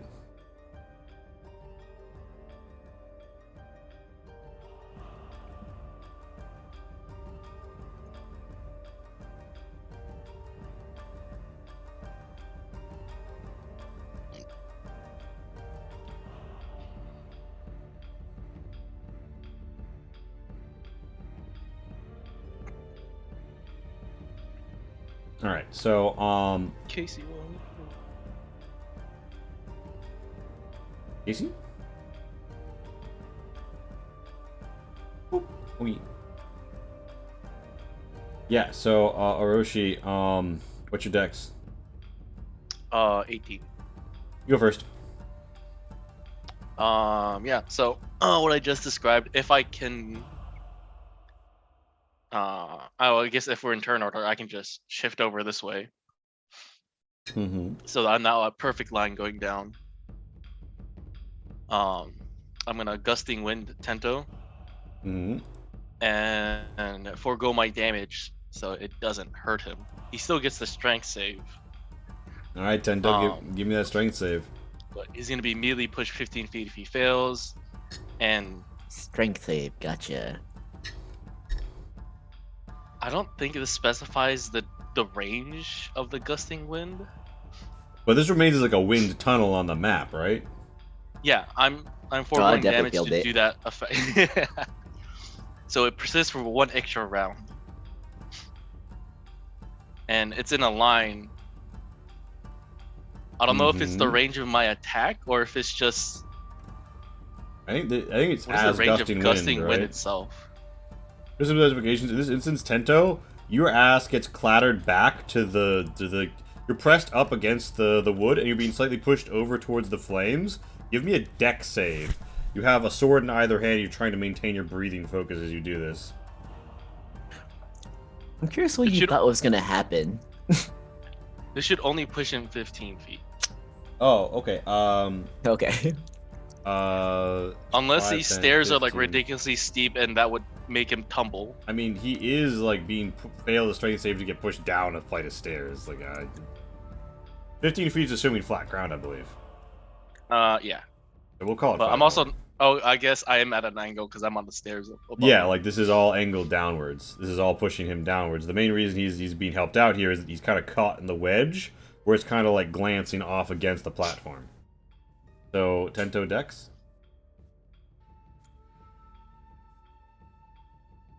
Yeah, you got this. You're you fine. recover, but there's a firm windstorm pushing down against you that's gonna make it hard to ascend. It's also a 60 foot, 60 length wind tunnel. Ah, I see. And- Some so- wind, some wood goes scattering Down with the flames past Zion. below. It's gonna be difficult terrain going up those stairs right now. Tento's gonna look confusingly at Oroshi's like, I'm trying to defend my home. What are you doing? We don't need a fight. We just need to go back home.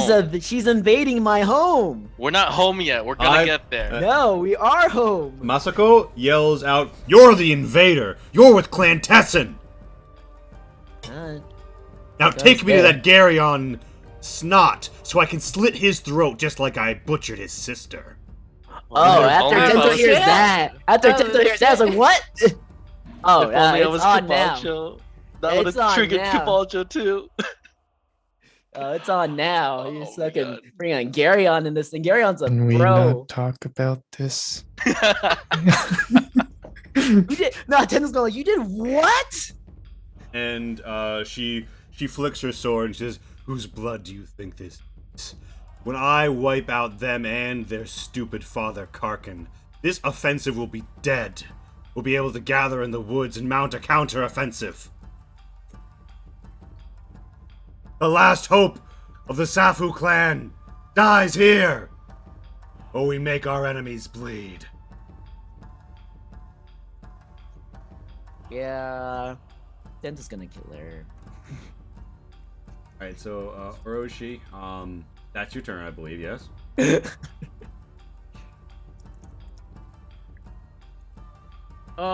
Yeah. Interesting development. Here Anselm hops off of Hartazan. Okay, actually, Hartazan goes first, so this is going to be a bit of a strange situation. Hartazan, flies towards the top of these stairs. And, lands, Here Anselm, on his turn, dismounts. Steps here. Raises his rapier next to Orochi and declares, "Rejoice! The proper ruler of these lands liberates you from the oppression of Clan Tessin. Now, all who would engage in honorable battle," and he swivels his rapier and points it down, "I bear against you the aperture of justice.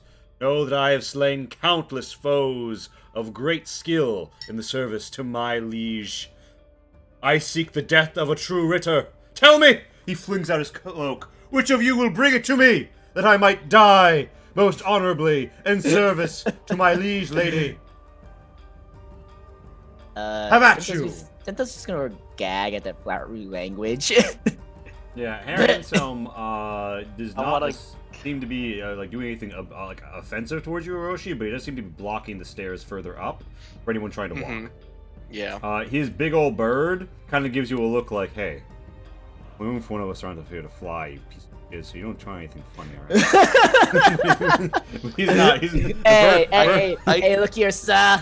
I so want to just gust him off to just make the Griffin panic just for a second. Yeah, but so for the moment, Anselm is squared up, ready to action, prepared to hold the approach up, and it is Lonnie's turn. Lonnie, so there's a lot of stuff going on up there, right? How you feeling? Okay, one, does Hair Anselm seem like he recognizes either me or Tento? It's hard to If he does. It's hard to say. Right now, he seems to be mostly focused on Masako and the flame around her. If he's noticed you yet, he's given no indication. Two, does he look younger? No. He looks around the same age as the last time you saw him.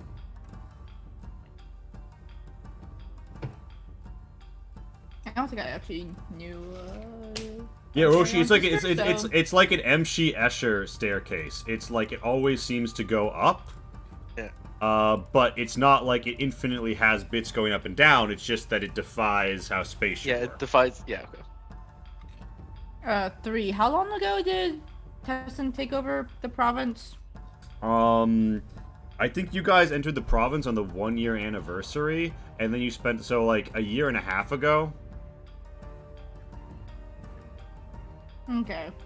I don't think Garyon ever mentioned his sister to you, Yeah, I don't think so. but you know Karkin is his dad. Mm-hmm. He's the guy who gave you your first quest. Lonnie, just like, I was like, what's more like head and hands, like, not again. And is the link still up? Like, we essentially just went from one combat to another, right? Yeah, you still. I think you still have a bit of. How long does it last? Like a minute? 8 rounds. Yeah, you've still got a bit of it. Okay, Lonnie is just like, I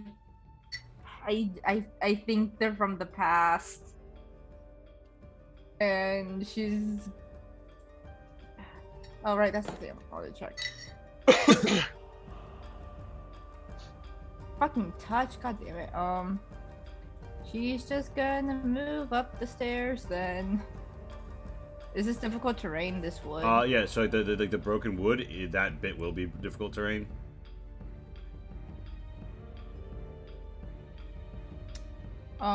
She'll just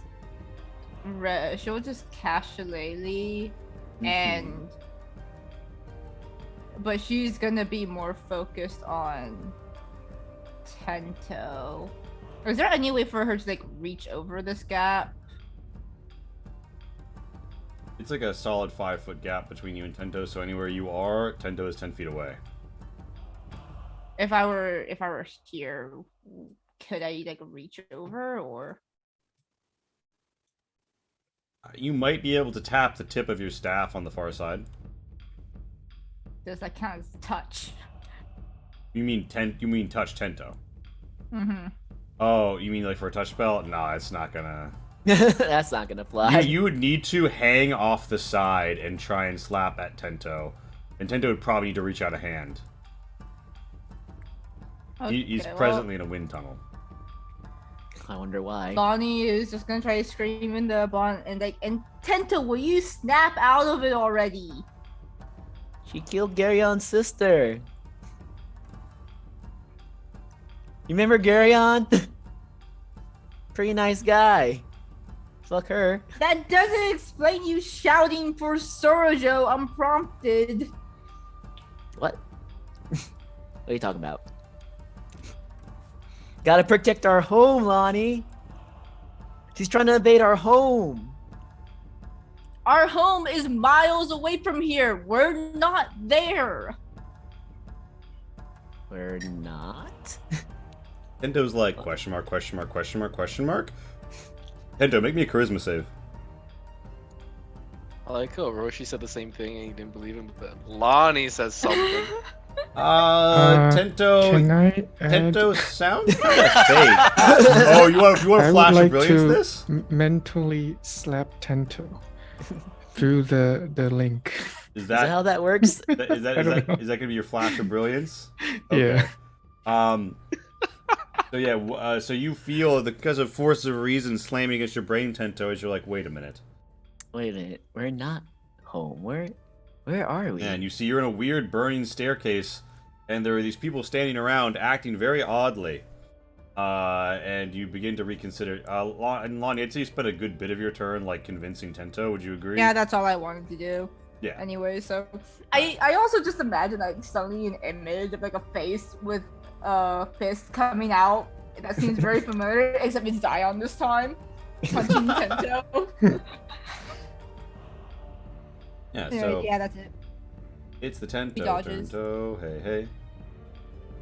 How bad are these winds? Difficult terrain to go walk into, I believe. Correct me if I'm wrong, Yeah, Shin. it's just difficult terrain. 5, 10, 15, 20. 20 foot, you don't have the move to get in. So unless you bonus action dash, you can't get into melee range of her, but if you did, you could. Okay. What if instead can I jump across? That's an option, but bear in mind, you'll have to jump with the condition of a wind tunnel blasting you from one side. Okay.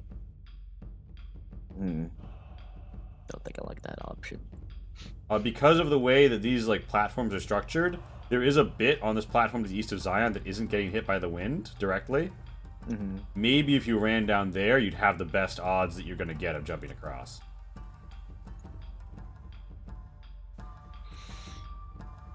You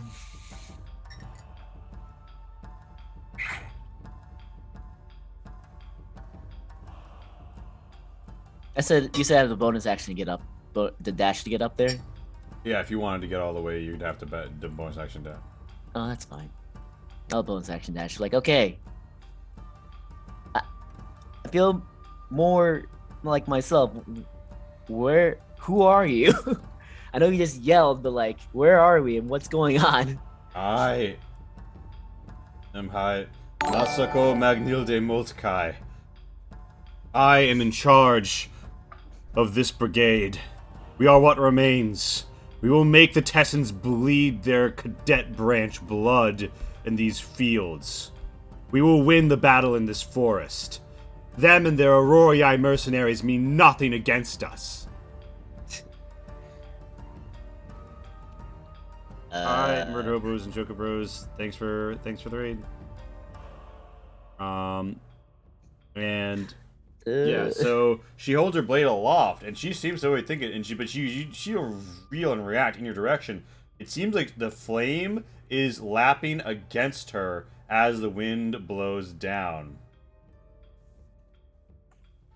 Mm,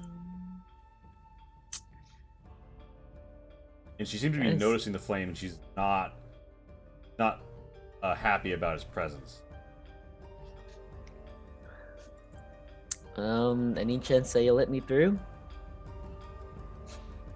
She looks at you confused, and she says, "Let you through. This is a battlefield. The only way through is victory." This isn't a battlefield. This is. I don't know what this is, but this isn't a battlefield. I have to find Garyon. He can't leave here alive. Last time I checked, Gary owns up his family. His family? Where? You mean Rio and Akari are here? That's perfect! We can wipe them out! Yeah, they're right down the stairs. Roll me a deception disadvantage. Man, there's any time for me to roll. Nat 20. It's right now. All right, let's do this, boys and girls. Okay.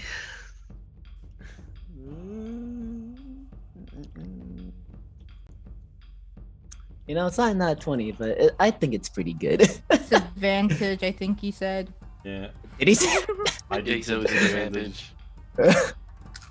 That's a pretty far-fetched That's thing not. to That's say. not. Sorry. That's perception, not deception. Oh well, I still get the reroll. Oh my god. Well, God. you got 14. 2-1. Yeah. Tento, No, well, the first one was for perception. That Tento was, has received two separate dangers to go alones. Tento, in this thank moment, you gain the insight that High Masako Magnilde Moltkai seems very afraid of fire. Seems to be lapping at her, although it seems almost like she doesn't yet know she has a fear of fire. Like it's a thing that comes with the visage you see, not the one she has. And Anselm, you know, it doesn't seem to see you so much as see the possibility of an approach, of a fight, of the death of a Ritter. That seems to be his tunnel vision, and she seems to have her own on these long burning stairs as the three Makos, you know, have their little discussion below. As all of this unfolds, you see that there are two stairs above, one going down, one going up, each with glowing blue symbols nearby. You think that you could ascend or descend. Either way, you'd get out of here. But maybe if you went up, you'd reach the Fane of Fate.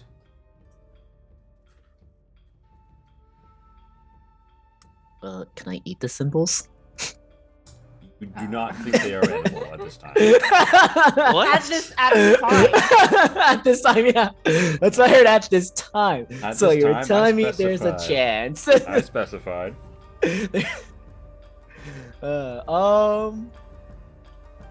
So I'm guessing the deception didn't work. Yeah, I mean. Yeah, I was just making sure. Because if it did work, I'd be the happiest man. But it didn't, so I'm the slightly sadder man. So next thing Tento's gonna do is well, she's afraid of fire. Like, are you? He's gonna quickly change his stuff. Are you okay? You're not warm or anything like that? You got like flames around you, and as soon as he says that, he bangs his pure mills together to like make a spark, first Alright. try to fan the flames, or like since his swords are on fire, he's like, "You sure you're okay?" And she seems to react to this. Usually she'll begin reacting to it on her turn. Okay. Which is next. Yeah, which I hope I don't kill. Let's do this. Let's go. She leaps back from the fire 5 feet. Do you op her? No, since she hasn't attacked me yet. She takes the dodge action and gains 1 cool. Oh, hey. Wait, do I recognize that? It seems like the way you see her move and fight, she seems to be a natural. And not only that, you note that she is bearing an ebon-hilted katana in one hand. Huh. The masterwork, the symbol of a master of the form. You suspect that she is indeed quite a master of blades.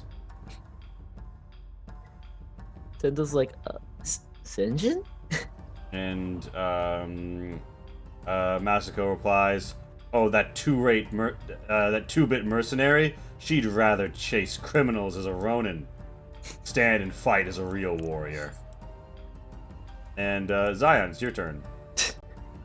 Now that I see that Tento is not bonkers, can I cancel my wind tunnel? Yeah, you can cancel the wind tunnel. Okay. You can just do that? I mean, it isn't technically stated, but it seems weird that I can't continue to control the wind after I was controlling the wind. Mm-hmm. Okay. No, I was just curious. I didn't know that was a So thing. Zion, you want to walk up and I'm assuming do something? Mainly because Yeah. I'm the one who did it. Mm-hmm. I'll just.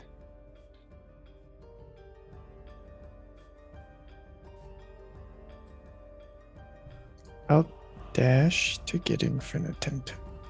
And stand in the on fire? Step into the fire. When you step into the fire, you are surrounded by an infinite forest. It stretches out in every direction. People cry out. Someone says, "Get the stragglers!" You look around. You see faces in the distance. Roll me an intelligence save. Good at this, right? Right. Sure. Okay. As the winds Not bad. dissipate, you see faces. Some you know, some you don't.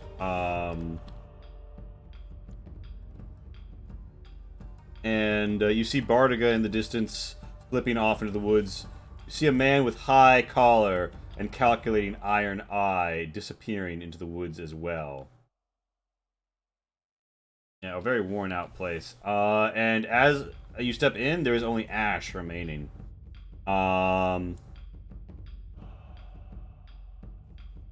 And yeah, Lonnie, okay, let me put it this way. At this point in time, if Masako doesn't try and attack you guys, are you gonna just try and move past her? Yeah. Mm-hmm. Everyone's like, yep. Lonnie? Betcha. Oh, sure, I was muted. Yeah. She seems to almost evaporate into mist and vapor. Well, how about the other? That's a guy, right? No, we're killing Is that Uh, guy. he's a Oh, guy. okay. I Okay, we're killing that. We're killing that one. Gotcha. Just want to make sure. don't like how his Griffin looked at me. Okay, that's why. So I guess it looked Zion, at me you funny. stepped I up. felt a into- little inferior for a split second, and I can't have that. Zion, Anselm points the aperture of justice down at you and says, "Have at you, venerable foe. Ours shall be a battle, be etched in history." He swipes his rapier for effect. I Are lean you over sure to you Zot. want to fight? We can just, talk it out like we Talk. did with. Talk, tell me, O brave Ritter, of the most valiant death one of our ilk may hold. Is Oh, it- I am not a Ritter. What do you mean? I am a scholar. And yet you have taken to the field of battle, arrayed in your metal armor? Surely you are a warrior. No. You've come to fight. You're here for battle. I don't know how we got here. He thinks about it for a moment. Says, "It is no matter. I have my orders. None shall pass."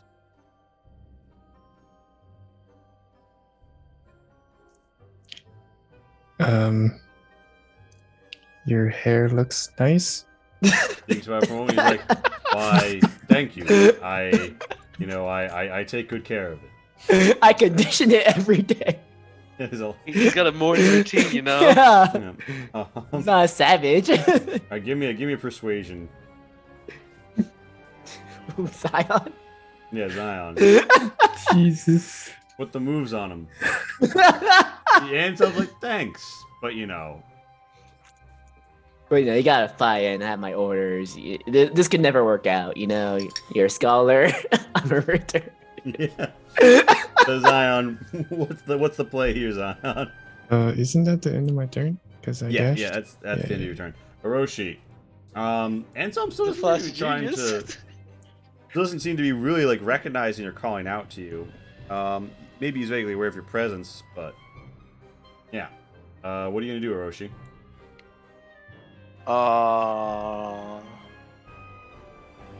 I'm gonna fly out 15 feet. Does he op me? No, he doesn't. Hartazan keeps his fucking eyes trained on you though. I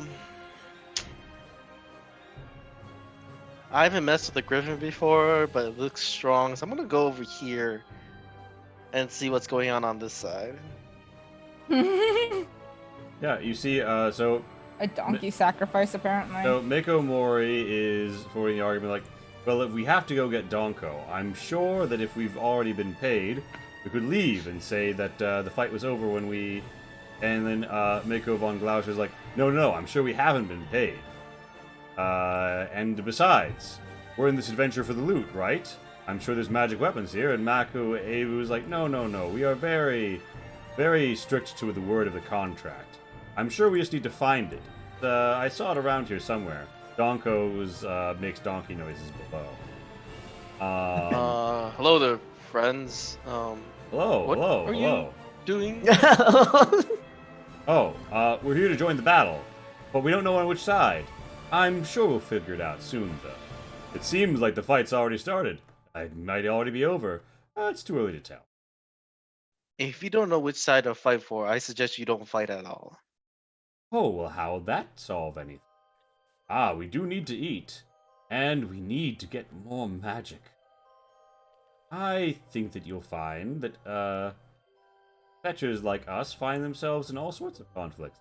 And unfortunately, somebody already came through and did all the adventure. Oh, what a shame to be stuck with. Donko makes Donko's I'm sure a there's hero. other work to be found besides fighting in a war that you have no sight on. That's only gonna get you killed. So Mako, and Mako look at each other. A moment flashes, and then Mako thinks about it, mulls it over. But before they can speak, Mako says, "Okay, you have your point, flying gentleman. We shouldn't be in this war, but where should we be? I mean, really, it feels like we've been wandering, trying to make our name for so long. Hard to do it in the shadow of the shade of the mountain. I mean, they seem to find success and title wherever they go. Meanwhile, we're stuck here killing monsters for some gold." Mako Avu was like, "Hey, I thought you liked hunting monsters. It's about the prestige, Mako. I see what you're saying, Mako, but have you considered?" And they go around infinitely on these stairs. They seem like they're trying to hone in on a proposition. They don't seem, without. They don't see your assertions without merit. They just require a little bit, tighter focus. You know what really helped me when I was confused and alone in the world? Do Don't you tell. fucking do it. On a pilgrimage to the mountains. A pilgrimage to the mountains. And then Mako von Glausch steps up and says, "That's it! Senjen!" And Mako Avu's like, "Oh, the bounty hunters are born?" Mako Mori is like, "Didn't she?" And Mako von Glausch is like, "Yes, I think she put out a call for adventurers. We'll join her on a pilgrimage to the mountains." Great. Mako turns and says, "Thank you so much, flying friend. Tell me, what's your name?" Yeah, thanks, flying friend, for adding to the ranks. You're welcome, strange voice in my head. That's what I was saying. Is Princess Bond still on?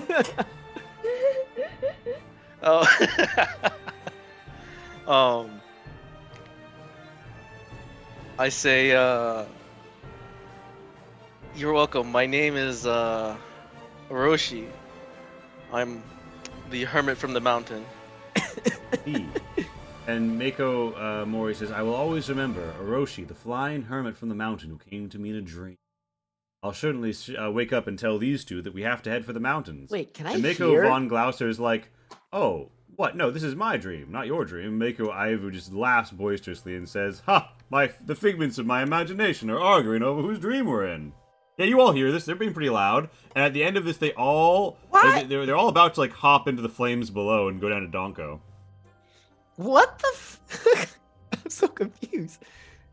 Lonnie, this No. doesn't make any sense. Is this how your dreams are? Wait, you guys are in my No, dream? Usually, I get to get away from you. Ouch. The three Makos jump down to Donko. All three land on him, and with a single spur, kicks, and Donko bursts out of the stable. All three Makos riding, leaving the cart behind. Wait, God. is that how we get out? We need a donkey? It is now Horton's turn. At this juncture, I will suspend turn order because they will make no aggressive action towards you guys, and you're free to do whatever you want in this, unless the next person up, Lonnie, was intending to go like full force fight or something. Ah, yes. Of course, as Honestly, expected of Lonnie. Yeah, well-known strategy that Lonnie loves to use, just like absolutely like to the hill. Shrek someone. Rush DPS build. All about taking the advantage. She's really built around the Alpha Strike. But yeah, so Orochi just talked down the Makos who've all hopped down and made references to being in a dream. Pento, Zion, Lonnie, Lumi, Orochi, you are still here. Herr Anselm points his rapier down and warns you with a glass of his star steel rapier. He says, "Oh, one who approaches. I believe I recognize you. Perhaps we have met on a far and foreign field, but we are here now at the hour of destiny. Are you ready?" This isn't an hour of anything. This is just a dream, my dude. You need to... Don't you remember me? Remember we were at Sojo Keep? We're at Sojo Keep. No, but... No, we're not. We're in a dream. Don't you remember? You are a companion of Kabancho's. Yes. Yeah? But I'm Is afraid this- that even then I knew that I would return one day to serve my Duchess, and fear that the day might come when we would have to cross blades, though it mourned me so. We're not doing that. We're just gonna try to see those... if you want to get out of here, you know? No. This is a dream? No? Okay. My liege has given me an order And what was that order? to defend these stairs. None may pass above. How did you get here? And Anselm shakes his head and says, "It matters not. Wherever I am, awake, asleep, in one realm or another, I obey the commands of the Duchess. I am her loyal Ritter. I will live and die by this ode of chivalry. For I am a Ritter of Hochland. Upon my grand griffin Hotazan I ride to war. It is my romantic dream to die in service to my liege. I, Herr Anselm van Bien zu Hochland, do declare." He holds his star steel rapier aloft, looking into the purple sheen and intense star-like light going from the white specks upon it. Seems entranced. Okay. At this point, I'll ask, "Hey Zion, can you still levitate?" I'll think really hard. Let me think Flying. about that. Think really hard about flying. And then jump up. You jump up, right? Roll me athletics.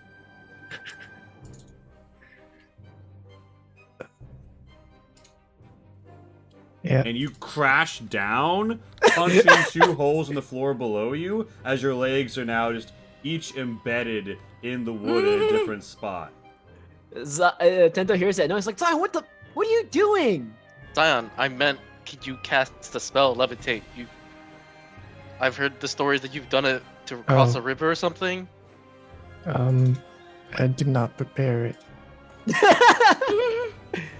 What are you? Alright. What? Herr Anselm says, "You must always be prepared to give your life in service to the cause you are pledged to. That is the noble cause of the Ritter." Okay, how the fuck do you need to wake up? This isn't some romantic dream you're having. This is some odd. I don't even know, Lonnie. What's happening? I wish I knew, but Isn't that your thing about dreams and understanding them? Lonnie, again, also, I- usually I don't have to deal with all of you here. Oh, now you do. Help! I think Well- this is like when we were in fault. Sento sort of shivers that. I don't know what this we is, but Lonnie, I was just kidding when I asked, "Did you bring us here?" But did you bring us here? No, I don't want to deal with you guys when I'm sleeping. Wow, I get Lonnie, enough tell of us. you. I get enough Tell us- of tell us all how of you- this bickering Tell us when how I'm you really awake. feel, Lonnie. I get Jeez. enough of this arguing when I'm awake. Why would I deal with you guys while I'm sleeping too? At the mention of fault, Zion's gonna look into his bag for the mango. Use the mango. Oh God! What if this space taints it? It actually gives it Tato, sentience. it thrums with a great and mighty potential and power. Okay. In fact, the whole area around you seems to now glow with the mango's magnificence. In It's fact, still there. I'm it's- fine. dangerous to That's go- what you needed. the mango like shakes, and it's almost as if those spores come from the mango and begin to sprout from the wood around you, and it grows into a tree. Zion, you are projected 50 feet into the air as the twin trees, right? Both like grow up from this spot. Lon, you're taking a little bit aback, but Zion, you grow up, and a blue glow emerges above you as well, and you seem to see like a way out. Oh, hey guys. I see a way out.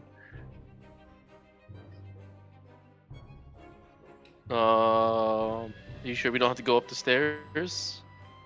Just come up to mango tree.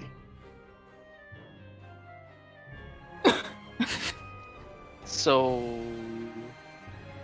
sorry, I might have missed this, but is the mango gone now? No. Better not So be. this tree isn't the mango. The mango just It had spontaneously sprouted a spores, different yeah. mango Mhm. tree. Yep. Okay.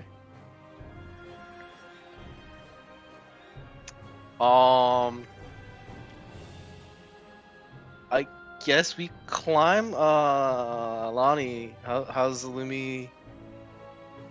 Climbing vertical trees. Is this where we leave Lumi behind?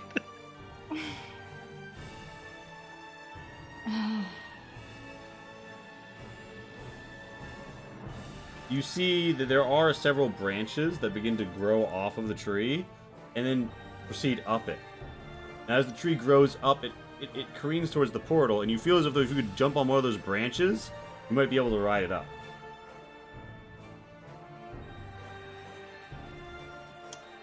Yeah, let's try that before anything that you suggest. I mean, Zion suggested going up the tree. If you're not gonna follow suggestions, I guess you're not coming.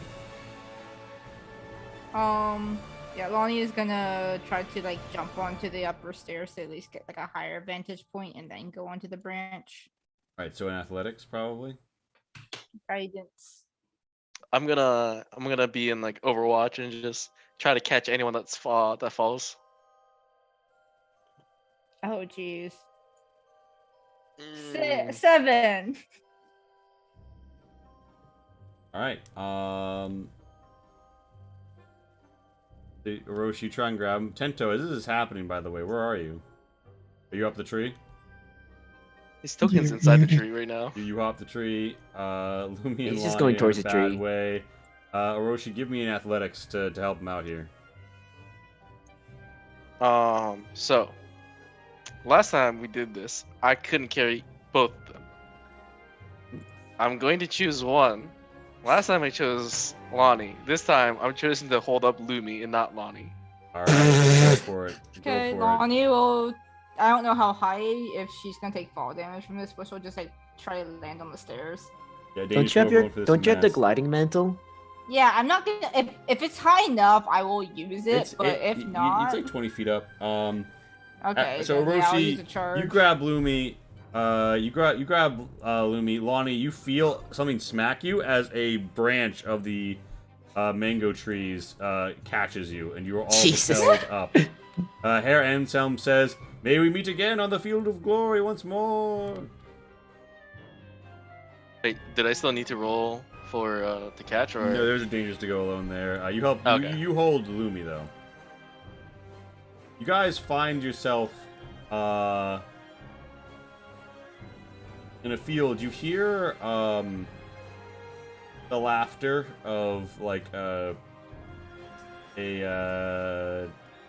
young woman somewhere, and you see green grass, very orderly.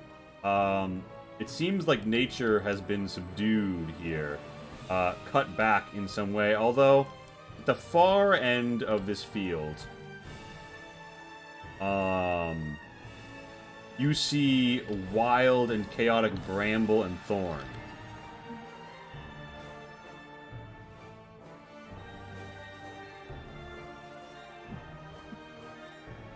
Does this remind us of the Feyway? The thorns do, but the grass doesn't. I guess Gento's just gonna jump down on the field. Yeah, you all actually sprout up through the grass. What? We all see here fee fi fo fum. Yeah, you like there's blue light around you. You sprout up through the grass. You're here. Okay. Lumi is held by Orochi for the moment. So where are we now? There's a younger girl. I don't know, but the significantly less dangerous things. She seems to be plain, although there is a. She has a naginata like leaned up against a tree nearby.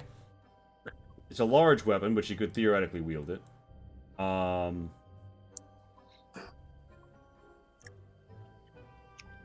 And yeah, you see there's like a tree comes into focus, like folding around the edge of your vision, and you hear a voice say, "You have arrived just in time for tea." Whoa, Gento's like, no. Last time I came for a freaking tea party, it was not pleasant. The voice, Who are you? and she's like, "You know me." Do I? And a familiar face pops around the tree. It's Argazura Hone. Great. Who are you? She says, "It's been so long since I received you, Kundalani Glyake, and Tento the thief. I see you have new friends." Oh, Friends of don't yours, you Lonnie? remember Roshi? She's the lady of the bones I told you about. That Yeah, she like it's a- predicts the future. I take Oh, it the one back. that really helped you guys out and we were really disrespectful to? What? I take it back. I take it back. This isn't a dream world. This is a nightmare. And she chortles and says, This is making it a nightmare, not the face that we faced earlier? The one that shot lasers through giant rock and magical chains? Yeah, it was a Tuesday. What are you talking about? I still have a hole in the side of my body from that guy. You should Dang. Would you like some help? probably. Would you like a heal, sir? I would appreciate some help, but I also don't know what else this fucking place has yeah, for us. the young girl comes up to Lady Hone and says, "Are they friends of my dad's?" And Argazura Hone sadly looks at them and says, "They certainly work together." Take 9 healing. The girl's like, "Oh, okay." And she kind of like goes back to playing by the tree. rolling Me, in the some giant grass. Naginata? Yep. That's not. Okay. Lord, where are we here? And What do Argazura you Hone want? says, Why is anyone anywhere? And we stopped playing Anselm's theme. Oh, please don't do this. This is all very stressful. And she's like, certainly, certainly. And she looks over at you and she says, well, if you'd like, we could have tea. I could tell you your fortune. It's gonna, yeah, sure, whatever. Well, I'm down to take a breather. The last two rooms have been hell and scary. Go So on. a chopped down tree stump emerges for anyone who wants to sit down and enjoy some nice tea. I'll enjoy the tea. The wood looks very thoroughly dead. That's nice. Yeah, whatever tea happens to be your favorite is what she pours out. Some of that hard tea.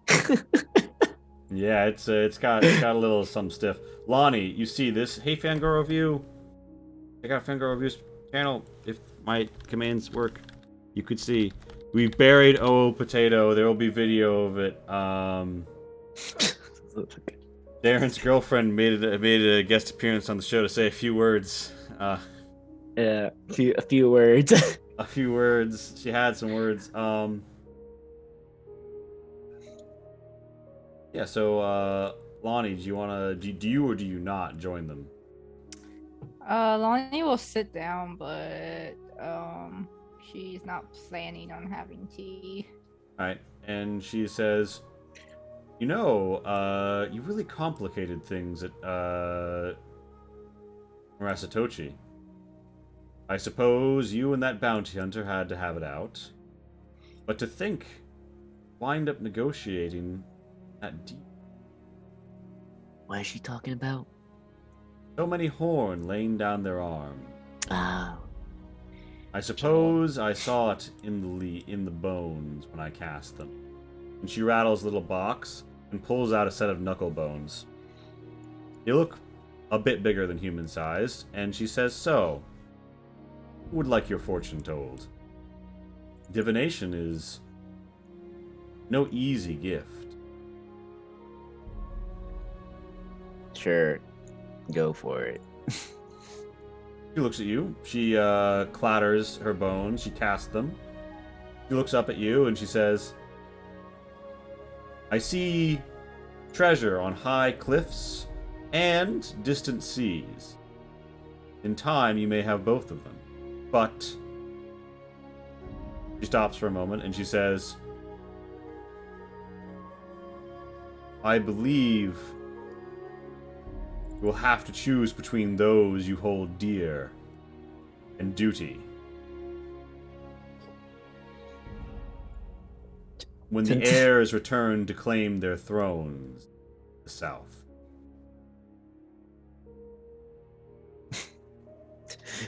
Tento's just gonna lean over to like, well, and he's like, I think she just said I was gonna be a pirate.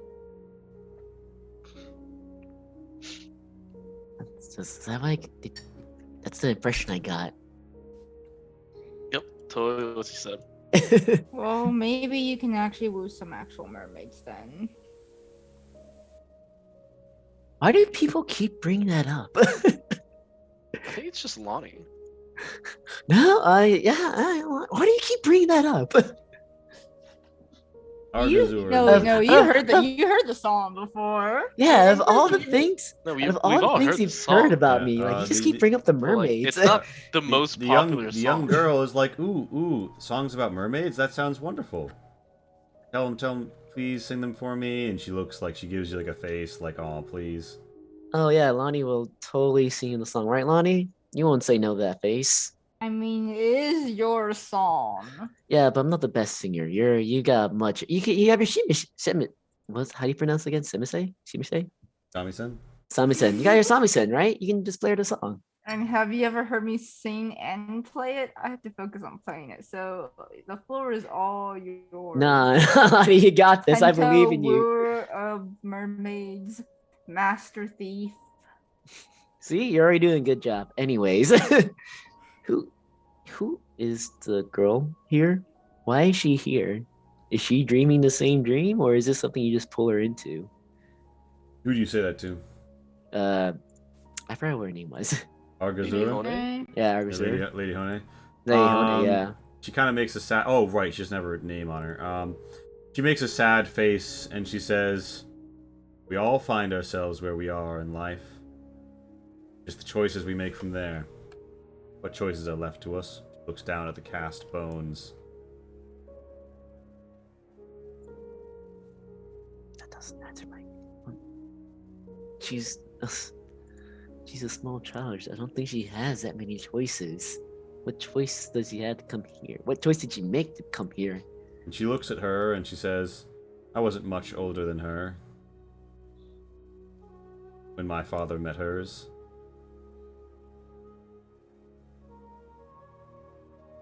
And she kind of like, is tugging at you. You can't help but note that like there is like a ribbon tied around the edge of the katana, right? Or not the naginata. It is blue and black, the colors of Clan Tessin. Hmm. Okay. And Lady Honey seems to be evading your question. She Yeah, looks around. I got that much. And there's a rustling in the thorns. She looks over and she looks at Lonnie. And she says, "What about you? Do you want to know your fortune?" I'm fine. I've had enough of No, future Quindalani, let's telling. not be rude to our An guests. oracle's, Lonnie, like- life is always bound in fate.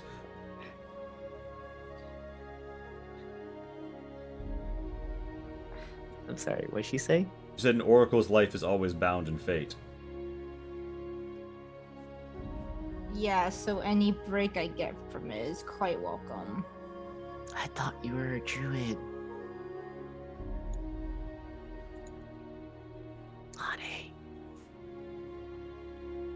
Lonnie.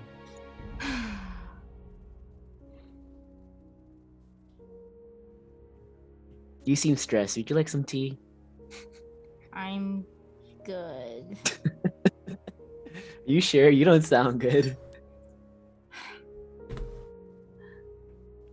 Such a nightmare. What'd you say? Lonnie's mutters like, this is such a nightmare.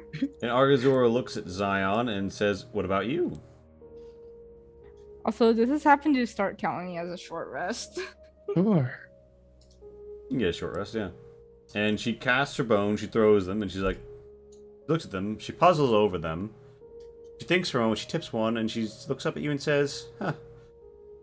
I'm sorry, but the bones don't tell me much. Just one of those old generic sayings." She wraps her hand and says, you'll soon reunite with a family member." Oh, You have family, Zion?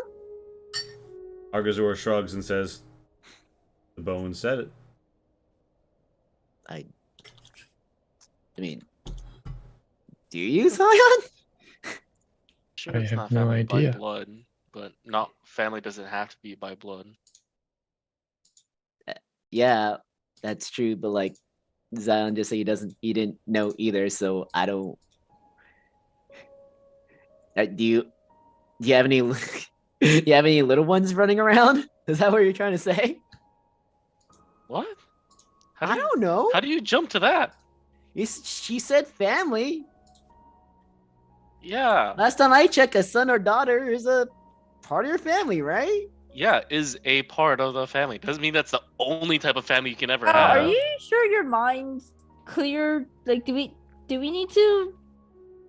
Do you need some shock therapy? Is it... Argazura thinks about it, and she's like, well, if you're interested in the particular family member, I suppose. And she like puzzles over the dice, and she uses Mage Hand to kind of like shake them a little. She thinks about it, and she says, "It seems more likely to be a member of a younger generation than an older." And the young girl is like, is there gonna be song time?" She stands on one of the stumps and kind of like shakes Argazura's arm, and she's like, "It seems that none of them are bards." Ironic, You know considering they sit in Sorajo. Lonnie is going to take this chance to get away from the fortune telling and play the shamisen All away right. from them. Zion will think long and hard about. Any children? Yeah. You may or may not. And that's not the only type of family you can have, guys. Yeah, so you kick up on the shamisen, and roll me a performance. Shamisen or just Yep. performance? Mhm. Not Lumi. Lumi does not know how to play this. He runs over. He's like, "Wow, that's wonderful. That's wonderful." And as you play, nature seems to dance, particularly the thorns in the eastern side.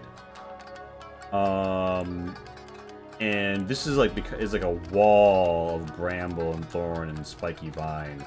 It shakes and shudders a little as Lonnie's tunes cause the strings to glance white hot. Where her fingers strike, a red light burns as the shamisen flows over as if though a bard's instrument. And yeah, you guys all enjoy a nice short rest as this happens. Tento's gonna walk over to Lonnie as he sees this happening. That is not good. That does not look safe. Lonnie, are you okay? Are the thorns look? They don't look menacing, right? They look natural. Some of them look fey, like an echo of reality, but others look very much like the nature that you grew up alongside. Lonnie's not bothered by it. Indeed, although as they get closer, the girl like hides behind you. You see greater lixes, you see giant wolf spiders, you see azovulfs, you see the odd tragushi, you see a giant The toad. Altragushi. And the wild earth-breaking Gurap worm. Flashes Okay. dirt, the Kygosaur's burrow, all of them gathered around at your tune. And there are wolves as well. Wolves that look at Lumi, and Lumi looks back and calls to. Oh, thank goodness They Kabanja's will not call here. back. Lumi is nonplussed by this. But as you lay your funky tunes, Lonnie, the girl shrinks down and she's like, I'm afraid. And you see the brutal nature laying bare as beasts of venom and hunger approach. Because they are hungry. They are drawn closer to this barrier. This barrier sways and expands, and yet the gaps between grow larger. They begin to poke their noses through. Tento at this point is gonna pull out Pure Melts and do Holy Breath again and The trees get closer. The trees begin to crush up at every point. You are suddenly swallowed by a forest.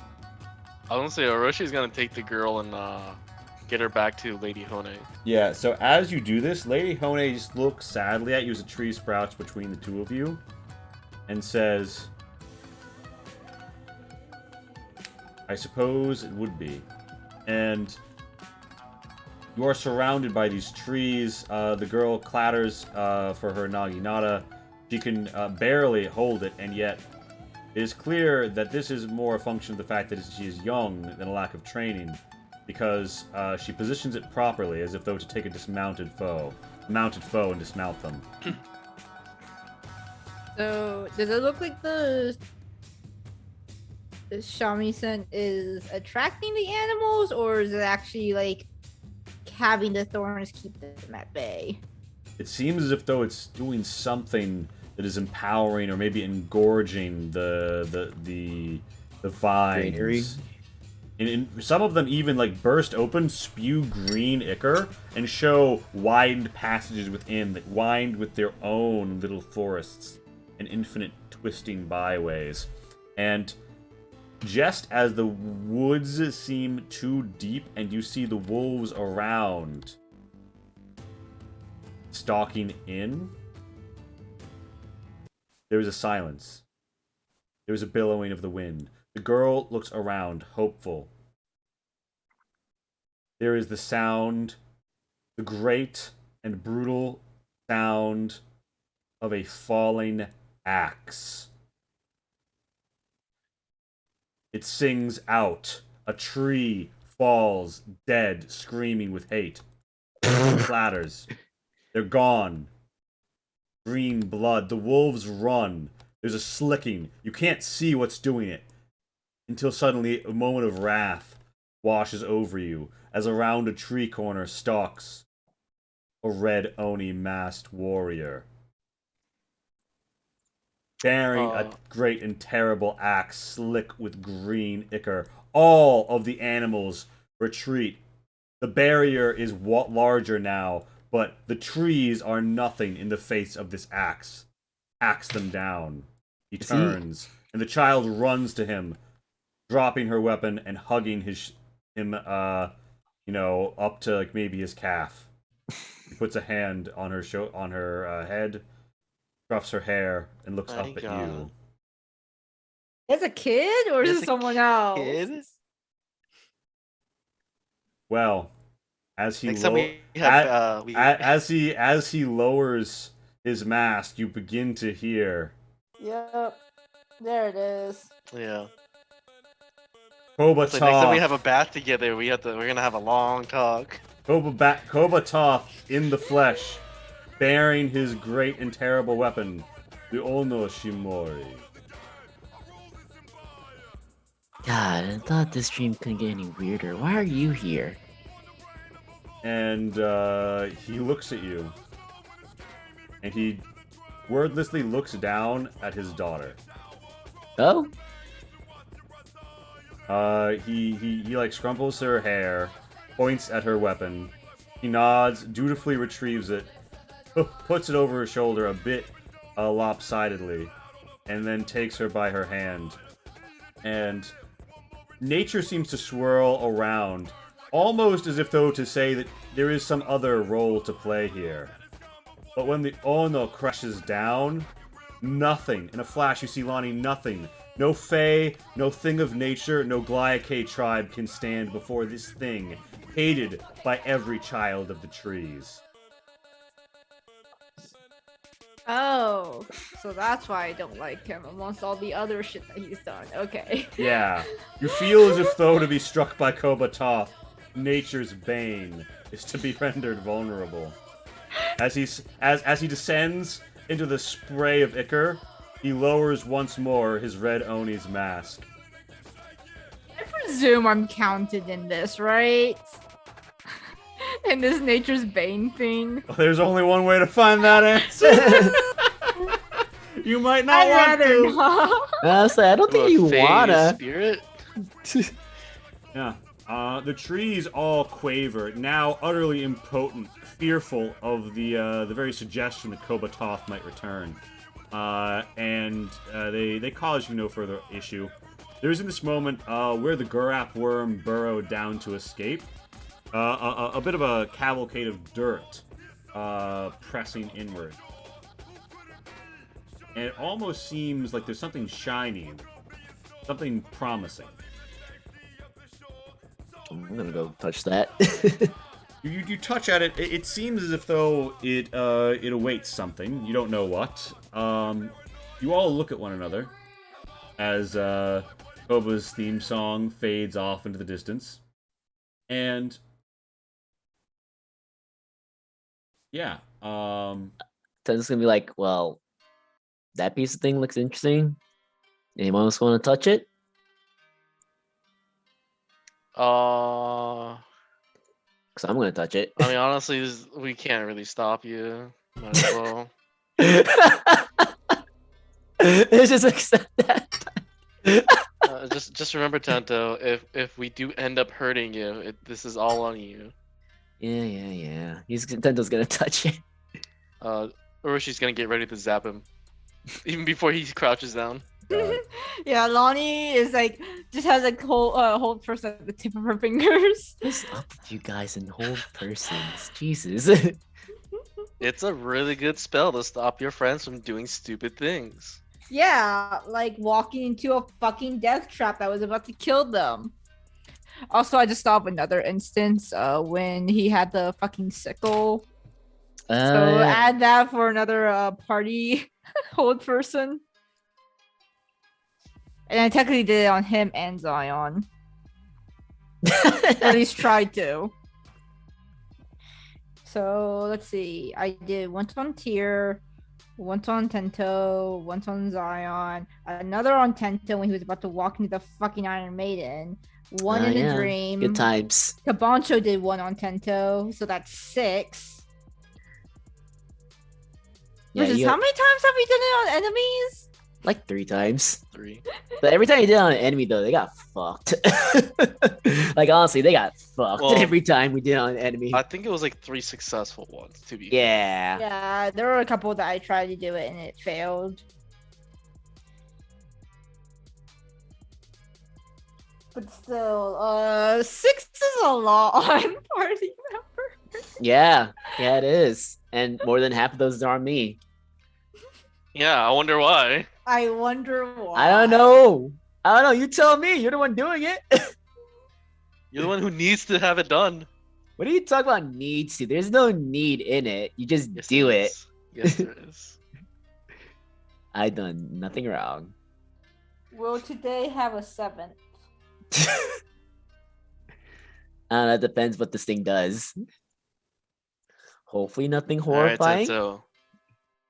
Just so you know, if you pick it up and starts burning, if it transforms us, if it makes a portal, Alright, we may back. push you into it, or we all follow you into it.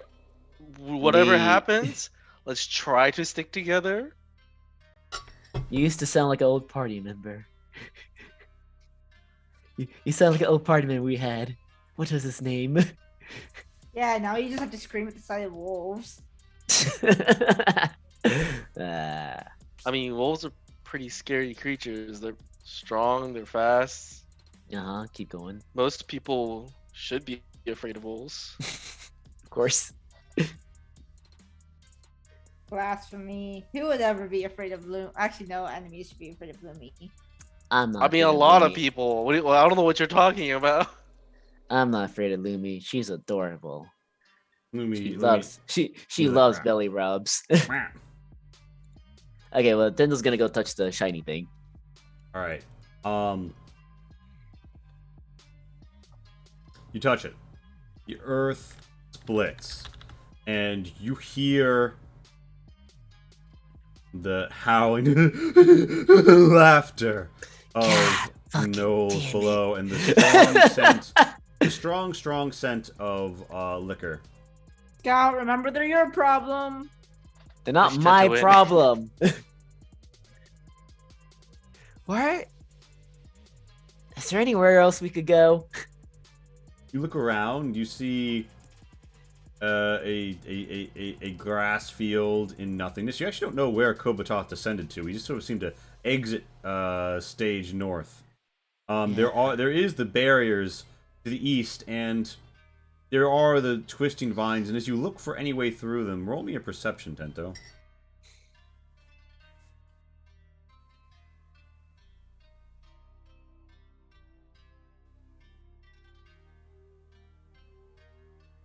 Jeez, Yeah, you want- so you- many nat ones. Okay, you see.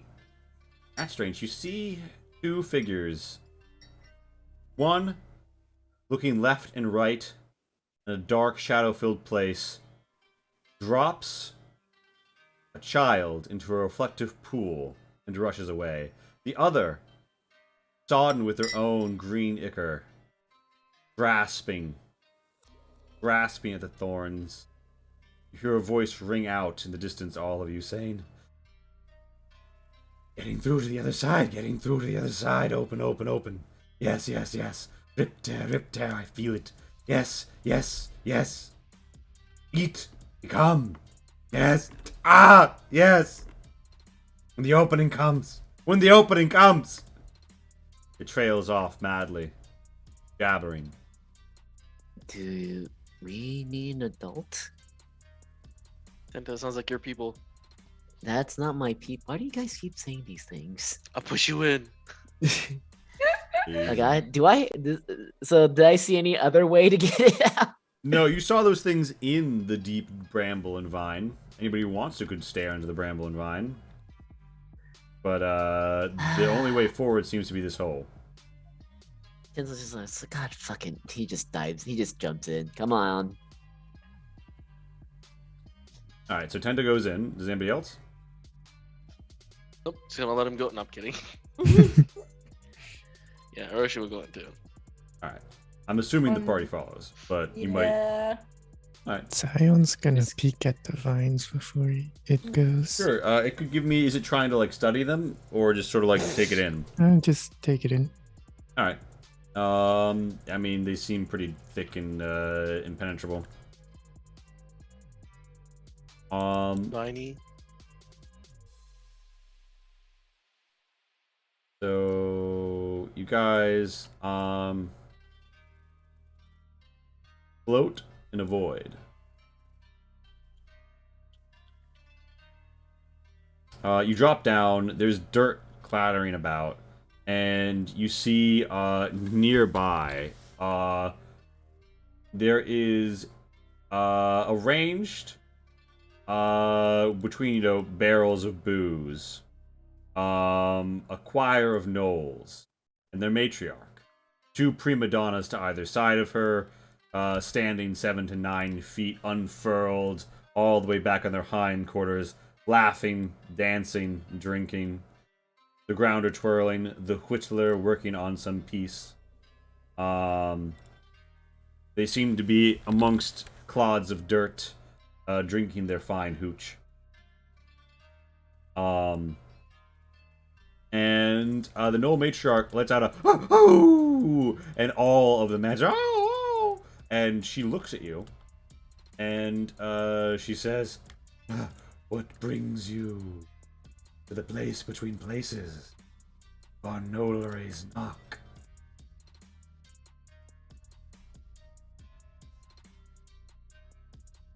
A little bit of dirt trails out and flashes, and in that little bit of dirt, you see gold. Orochi just nudges. Yeah. I think we were both nudging Tento. Yeah.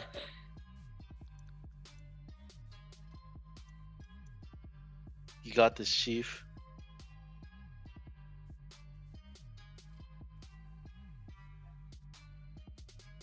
What are you guys? Why are you guys nudging me? You're the one who wanted to touch the dirt and jump in. Yeah, it's fucking. Oh yeah. Oh, I was muted there. Yeah, Tenzo's gonna be like, is this where like you guys end up after like going in these holes? Places between, yes, no holes take us between. Where the fighting is. So like, can you help us out? Mm-hmm. I don't even know how we got here. Aren't you Yes. curious how we got here? Curious? And the prima donna cries out, "Ah! How did the worms break through the dirt? Ooh, where did they come from?" The other prima donna rolls around cackling. And the Gnoll matriarch says, "You question so many things, but are you asking the right questions? Is anyone? But we can help you, You know all about holes. Tell me what hole do you want to go down? Where do you want?"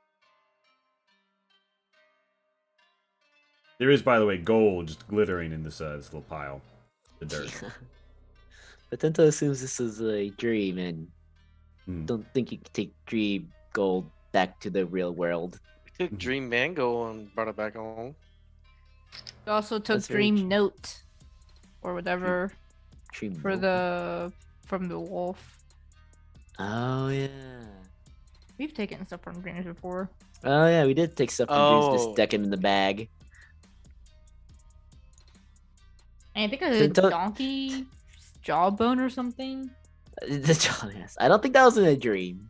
I think it Tyr just found it on the side of the road.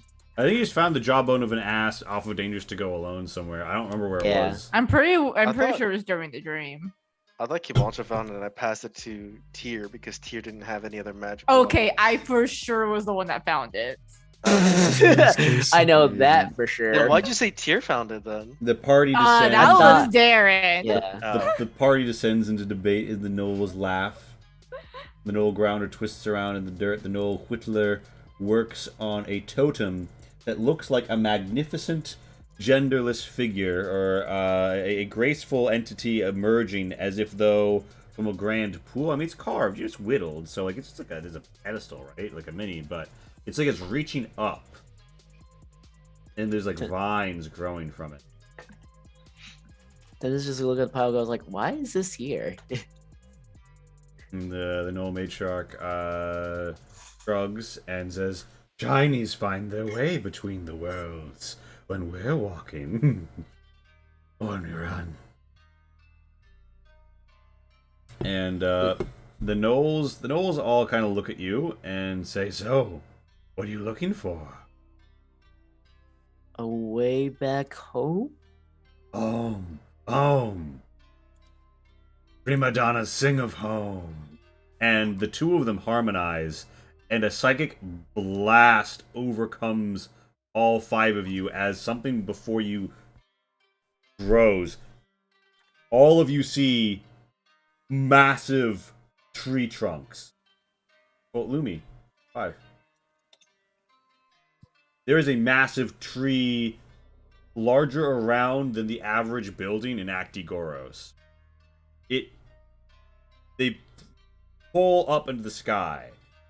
There are rows and rows of wild shrubbery and weed and flower, and in amongst it is built into these burrows in the sides of these trees homes, deep wooden homes. And Tento, you're immediately struck by something. All of these homes have people in them, halfling people.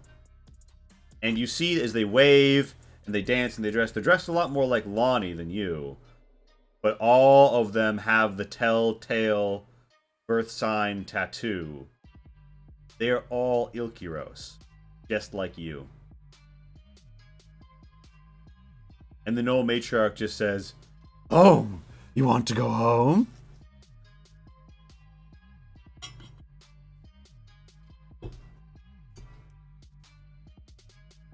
Aaron, you're muted.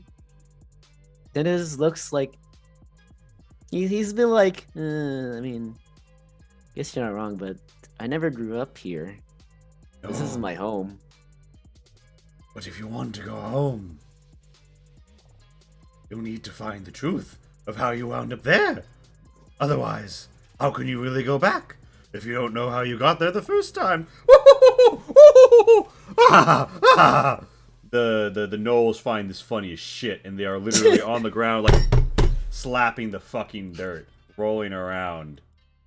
They take a swig from their barrel of hooch. And And the sort of just like shrugs like, I don't need to know how I got there. I just know where. I know where my home is. It's back at that orphanage. Doesn't matter how I got there. The place is still my home. the Gnoll Matriarch says, yes. You're home in peace. You're home in war. She pounds the fucking top of this, bent over. Yes. But where do you want to see? Where do you want to see? Ooh, where do you want to see? Who do you want to see? Who do you want to see? They dance back and forth, pounding in the dirt. All of their eyes glinting, gnollery flickering in the air, psychic discharges. Guess I want to see. I want to see Barga. He's with the army. Ooh. And yeah, you see Bardiga. And you see, he's What like, to this piss. He's just drunk as hell. yeah. So Bardiga is just, like he's sat on a barrel, looking out a window to the east, and he's drinking some sake, and he just kind of like tips glasses with Is it nighttime? Dak and throws it back. It's night. Okay, good. He throws back a shot, and he turns to his side. There's something there. You're not quite sure. He takes one of those little like shuffleboard shufflers. He moves it, and he says, "This invasion is going to cost a lot of lives. I thought I was better than those bastards. That's what we did to Ashpit. No, Dak, I'm not losing it. We're taking Cathator. We're going all the fucking way. Until she sits the throne, holds the flame, sets things right again. Must be as guilty as the rest of the bastards. So much simpler to blame someone else. Back when Kabancho was alive. And I was just another... He takes another swig and says, anyway, we're about to finish this. I have word that one day outside the capital. Now that the Shade of the Mountain is back, Moranlos has given us the order. We're moving in. And you see Bardiga continues to like careen over a table. So, if we were missing, they would know. So Well, he just said you're back. yeah, we're back, but like I feel like he would know if we're like gone anywhere else. Oh no, are you suggesting that they watch us in our sleep? I'm suggesting yes, they do keep tabs on us. You know how often we just leave them? Yeah, usually we tell them when we leave, so Usually. yeah. Bardiga puffs into a cloud, and the matriarch goes, ooh, ooh, ooh, what do you want to see? What do you want to see? What do you want to hear? Where do you want to go? Ooh, ooh, ooh, ooh. Only so much time. Only so much time. Only so much time. I want to see where my body is. And the Null Matriarch points a finger and says, ooh, you're right there. So, this isn't a dream? And the Null Matriarch thinks about it for a moment, and she says, oh. And then after a moment, you see like an evaporation, and you see there's a bed in the keep at Ash Pit, and you're in it, asleep. Oh, so this is God. How do we get out of this dream? What do Tento's pajamas look like? I think he wears his pajamas? armor. No, he's got no shirt. You know, just some shorts. And he's got like the blanket like half off him. He's just like hanging off the bed. He's got the little nightcap on with a little ball on the end. Yeah. Exactly what it is. Perfect. Yeah.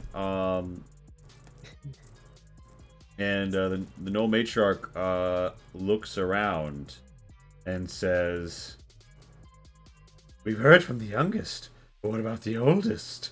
And looks at Zion. Well, I guess that does make sense. Zion did say he's very old. Um, Or it's very old. I don't know why you're muttering that. I'm not that old. I said Zion. Or should I just what assume about me? What do you want to see? Where do you want to go? Oh, You were prophesized you're gonna meet your family. I guess you could try asking that. my family.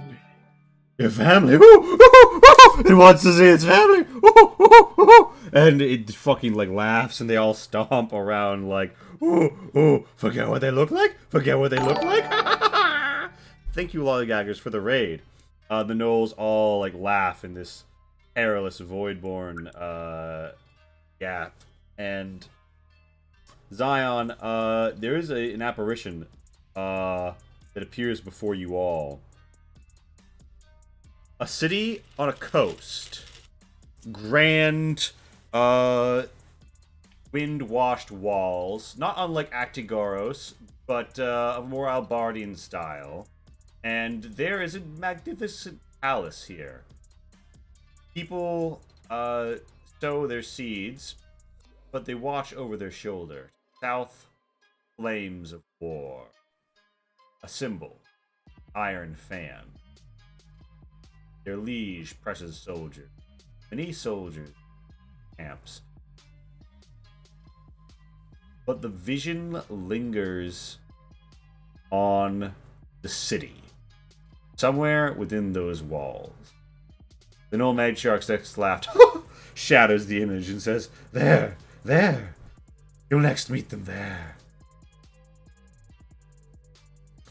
Based on the gate, the layout, the palace, you'd think that was the capital of Mirko, the province just to the north of Safu province. Okay. And the Null Matriarchs dance around, and they look at everyone, and they point to Orochi and say, "Ooh, the one with the chitin and the fur. Ooh, the chimera." And then one of them pantomimes breathing fire. And then the Null Matriarch takes a swig of the hooch, a little flint and steel, sparks, and actually does breathe fire with a. Sato's gonna like ask Orochi, can you breathe fire? I mean, as much as you could. I can I breathe guess fire? I have an unfair advantage where if I had a fire in front of me, I could really fan the flame, as you might say. But can you like breathe it though? No. "What will you see?" they call. "Where will you go?" they ask. They roll around laughing. They find this is all funny as shit to them. Before I answer that, what do gnolls have use for money like this? And I point at the pile of gold on the ground. Oh, shinies? Oh, we love shinies. And the Null Matriarch gesticulates her breastplate, which has melted onto it like some sort of like expert metal craft, perhaps a holy symbol or something taken from a statue. And there are she's got like gold chains and stuff hanging. She's like stands 9 feet, and she's on a platform. Even below you, she seems imposing, drinking her hooch. And she's got a tankard with a gold rim, like sort of roughly put onto a regular tankard, not like an elaborate one.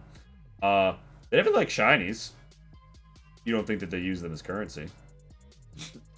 Hmm. So they just like shiny things? I can respect that. Well, I mean, I don't particularly have a thing I want to see. I guess I'd like to see my mountain one more time. Oh, mountain. thought Mountains you of lived on a- Dakota. I thought I lived on a hill. And- Yes. Yeah, they summon I'm being forth, serious, I thought it was a hill.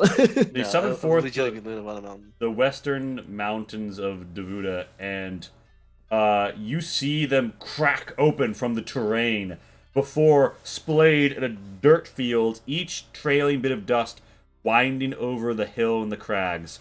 You see a new spread that molds out, and it's like a map or a diorama of it. And then you see the capital, and you see a single flame catch and shoot high as a pillar into the sky, and then fold out a phoenix. Then you rush upon the hill, the mountain. You see your hermitage in ruin. No one has come here in these years and repaired it. No one lives here. Just the hollow shell of where you had your life. You could return here. It's not so badly damaged. And there's more there than when I first came there. It'd be easy to repair. Orochi, what happened to your place? Well, you see, when I got captured, it wasn't like, Ooh, oh, hi, ooh, neighbor. He got captured. He got captured. They abducted him. Threw him in a tower. Tortured him. Ooh, but look at his shiny new scales. His shiny new scales. They destroyed my home and they chased me down. But now you can swim. Now you can climb. It did take them like a good couple of weeks to get me, but I'm sure it did. I mean, yeah, I can fly and they can't really, they didn't really have griffins, or not griffins, chimeras at that time. But it does help that they could just track me wherever I go, and they had effectively an army. Does can one tell like about how long it's been from like over like new growth and stuff like that? Oh, that's a good question. Yeah. Yeah, so there's definitely there was like a vegetable garden, I'm gonna assume here, Orochi. Yeah. It is totally overgrown. It's definitely been years since anybody has done anything deliberate in it, but there's still like a slightly standing like fence bit that implies, you know, an old order to it. Is it enough for Lonnie to like guesstimate? Because she's curious, but she doesn't want to directly ask. It could be anywhere between like 5 to 12 years, just depending. Damn. And I was prisoned for 4 years. Hmm. So you were Jesus. So you just weren't taking care of it, regardless of you were in person or Well, not. that was the rough Well- that was the rough ballpark. Sorry, I legitimately forgot. I thought it was like a half decade or more.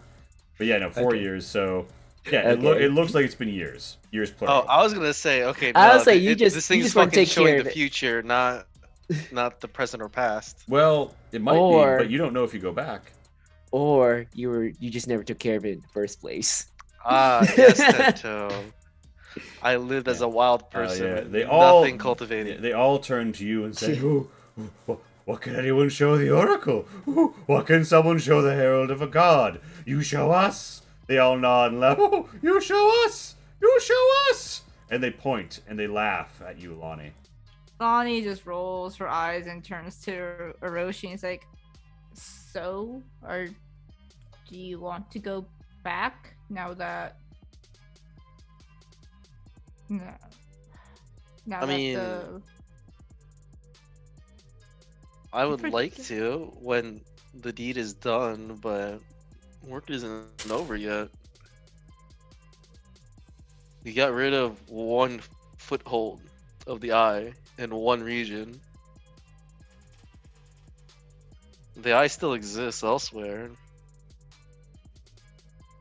Given enough time, they're just gonna accumulate it and just come back. I mean, at that point, I may be dead, but I'm not leaving that for others to you know to handle.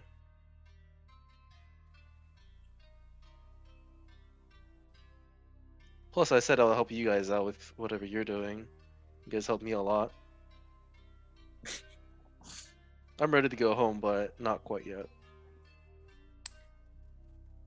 Lonnie seems unsure of how to take that answer. You know, so unsure about. He said he wants to help us, and he's not quite ready to go. Really Not wants to that help no, us. she's not doubting him. She just doesn't quite know if she approves of that answer. What? Why do you need to even? What? Wait, are you saying this out loud? No, right? You're just thinking about it, right? Are you saying this out loud? Yeah, Lonnie's gonna turn to the Knowles like, Wait, well, no, what? Wait, how Lonnie, can you hear Darren? Or say I Casey, can. I can. Okay. Okay, yeah, that was like, wait, why does the Orochi need your what? No, she doesn't say that out loud. No. Okay, that's what I was asking. Okay. I was like, He was asking a You didn't- direct you- question, and I wasn't sure if you're like intentionally or like you just couldn't hear him. Like it was just a yeah, little I ambiguous. was asking if you said that stuff out loud, and I was very confused where you like didn't answer me. I was like, Lonnie, go on. Lonnie's gonna ask the Knowles if once they quiet enough after laughing at her, is like, well, so are you going to show us the way out next? And they say, the way out? No, we're going to drink. Come, have our hooch. Like, kind of just want to leave too. When you say that, and you really like, yeah, I want to get out of here. Yeah, You no, I want to you hear wooden like you hear like wood assembling itself behind you. There's a large table.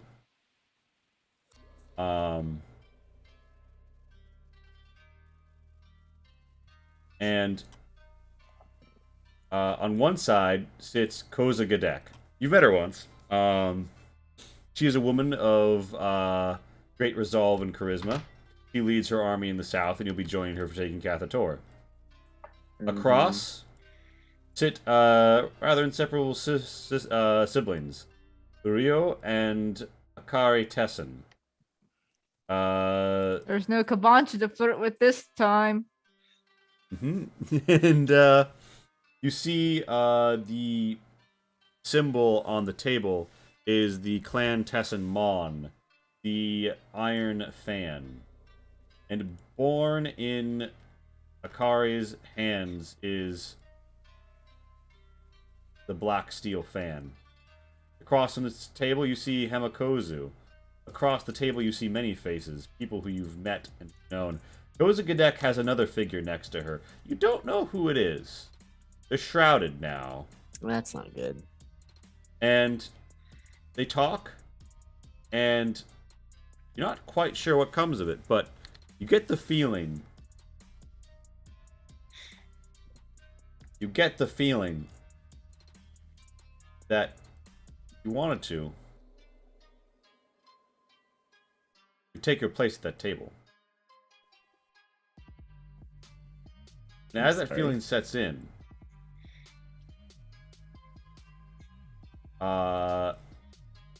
you see one more person you're familiar with. Kabancho. Garyon. Oh.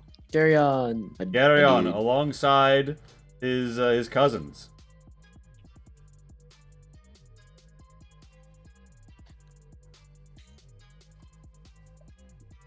Well, good to know he's still alive and well.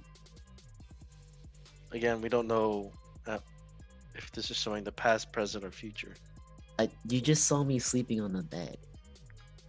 Okay. You just saw We your also home too. What do you? Yeah.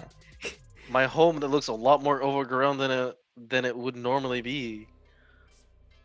We've also seen younger people that aren't that age right now. Yeah, but we're Like with we've the seen Knolls all now. three at this point. What do you?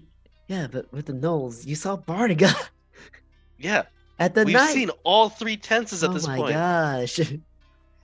We don't know if this is past, present, or future. The Knolls laugh and say, "What it is sober. You should try it drunk." They pass around the hooch, taking big drags. They are getting sloshed, rolling around, foaming a bit. Lonnie stares at like where all the images were popping up Here. and tries really hard to think about something and see if she can see it. What do you think of? Ooh. Lonnie thinks about her parents. Aw. Make me an int Oh. save.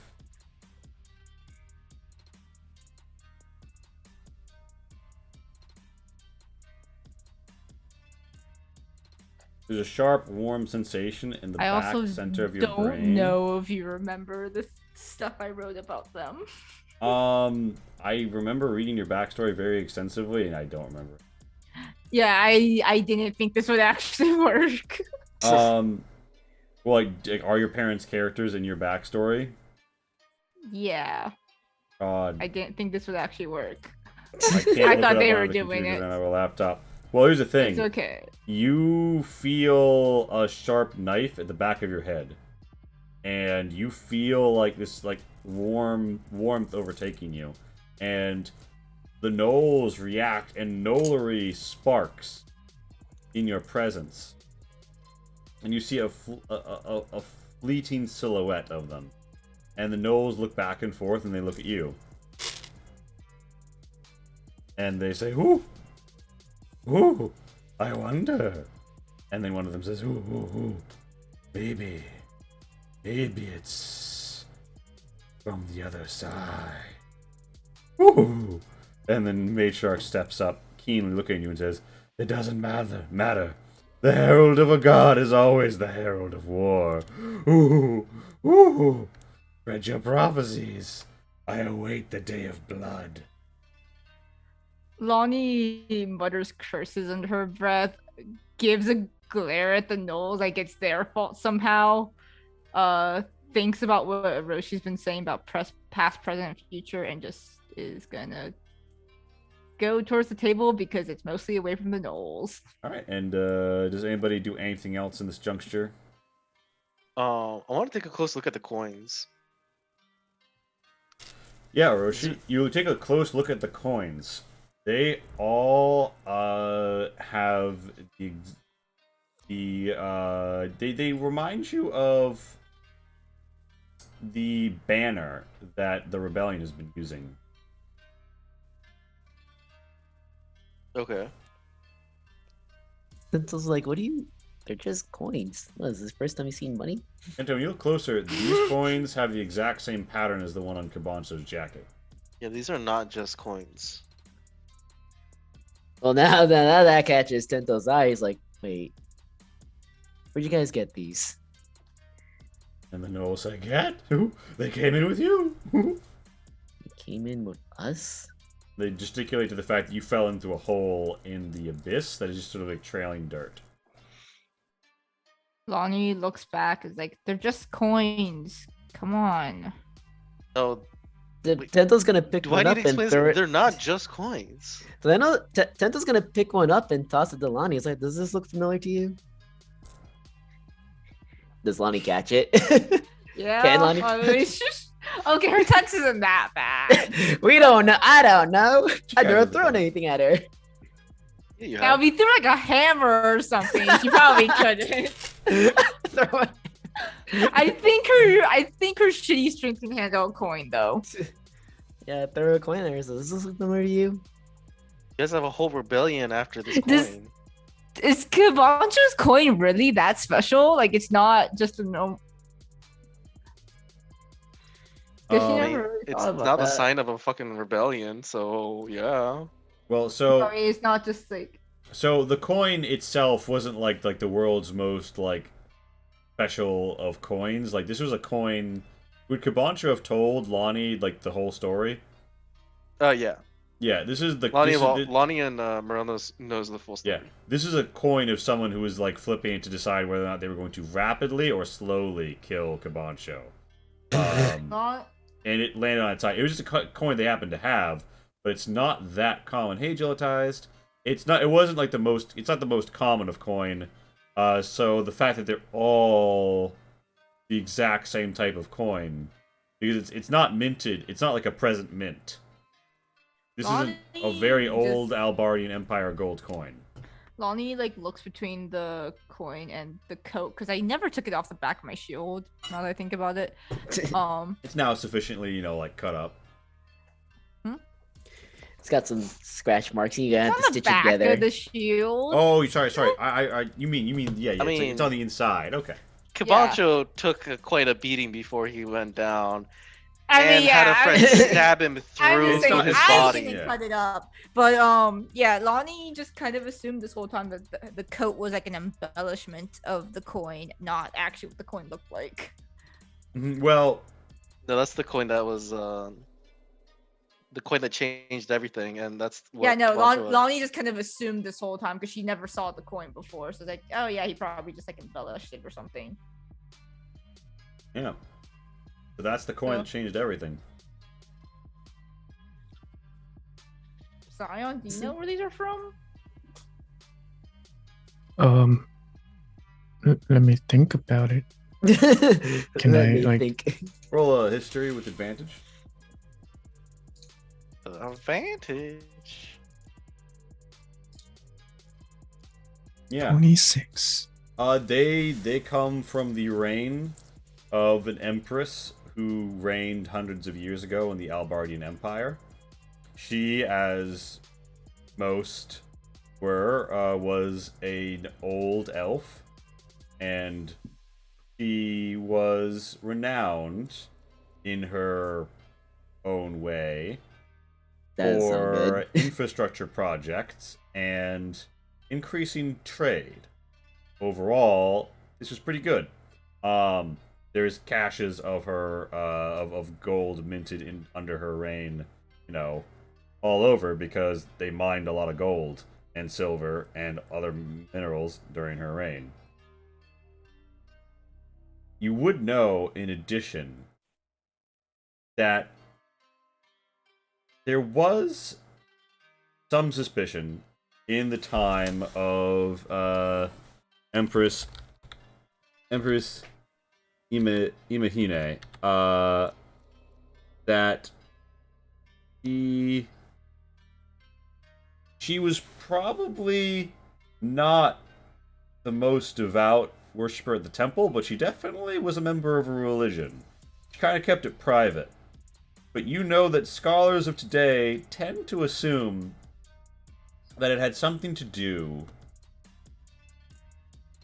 with a dual concept deity involving maybe luck, maybe time, it's hard to say, or some negative emotion such as spite.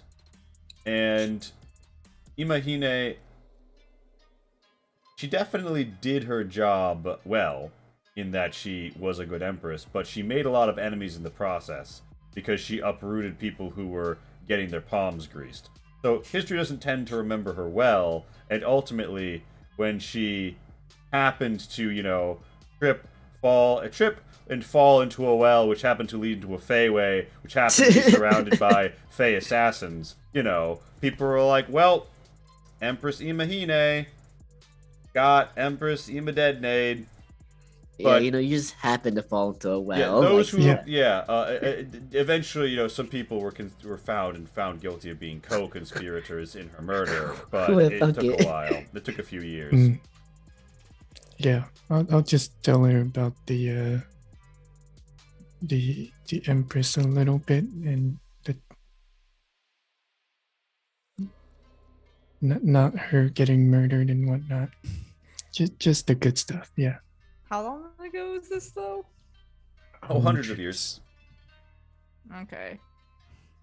It was still in the time when you designated what year you were in by the reign of such and such emperor. Mhm. So she lived every year she was ruling. It was the year of Imahine, etc., right? The Imahine era. And Now, was- for the past 350 years, you have lived in something called the Serene Reigns, where you don't even do that anymore. And was Cabancho in the area of where she did reign when this all went down? She reigned over the whole Albardian Empire. He died. Okay. He lived and died in the Albardian Empire. It could have been anywhere over this continent or even beyond. Lots of international trade. Well, then Tinto's gonna be like, well, these would probably be good luck charms. Or not. He's gonna take a couple of coins. I mean, just grab them. I'm gonna listen to Zion. Lonnie. Oh, wait, how many are there? On the Lonnie keeps ground. the one that she was thrown. There's piles of them. I'll you take guys- a bag full. Yeah, you guys grab up on the gold. You look around and you feel there's a quickening, and the gnolls laugh and say, "Ooh, maybe next time." And the light And now we folds fight the around you. gnolls. The light folds around you, and you guys are back in Ash Pit Keep. You've woken up, and you note something as you awaken. Mhm. Yeah, so you guys all wake up with 2 coins on your eyes, except for Lonnie, who wakes up with 1 on her uncovered eye. Tinto's gonna What kind of coins are these? Oh, Lonnie, Imagine check someone the- just taped coins on. Yeah. Lonnie check where she tried to pocket the coin in the dream and see if that's there too, or is it just the one on her eye? You check your pocket. There's no coin there. Okay. Is it similar to the coin that we? Yeah, no, look, but you do get the sense, Lonnie, that the one on your eye was precisely the one you put in your pocket. Oh. As in the Wiggins, I was like, so. So did Tento everyone doesn't else get to be have? rich. So does everyone else have that same dream? We're all together. We saw like an impossibly large like being trying to kill. I don't even know if it was trying to kill us really. Oh, which I'm reminds me, I pretty go up to sure. Tento and smack in the back of the head. What the what? What do you want? Zion said, "Don't move." Why the hell did you stand up? Because it's uncomfortable on the ground. Okay, it's also And- uncomfortable being attacked by a giant face that shoots lasers. Lonnie is just gonna go out the room to get Yeah, away so from the as you're- arguing As and you're like leaves going, them to their bickering. yeah, as you're going out the door, it's peeled back, and you see a familiar face just Woo. behind Ooh, potato. the well, it's Shirk, and Shirk's like, hey Lonnie, good to have you back. You ready for the big finale? It feels like this whole arc of my life has been dedicated to taking back my country from that bastard. Here we are, about to clean it out. Oh, shirk. Ready as we'll ever be, I guess. Sounds good. Getty Varkar is practically fallen. We can't let some petty warlord get to him before we do, though. We want to finish this off. Lonnie takes this to mean that it's morning then. You have awoken the next morning, and we wake onto a break in the campaign. We are going to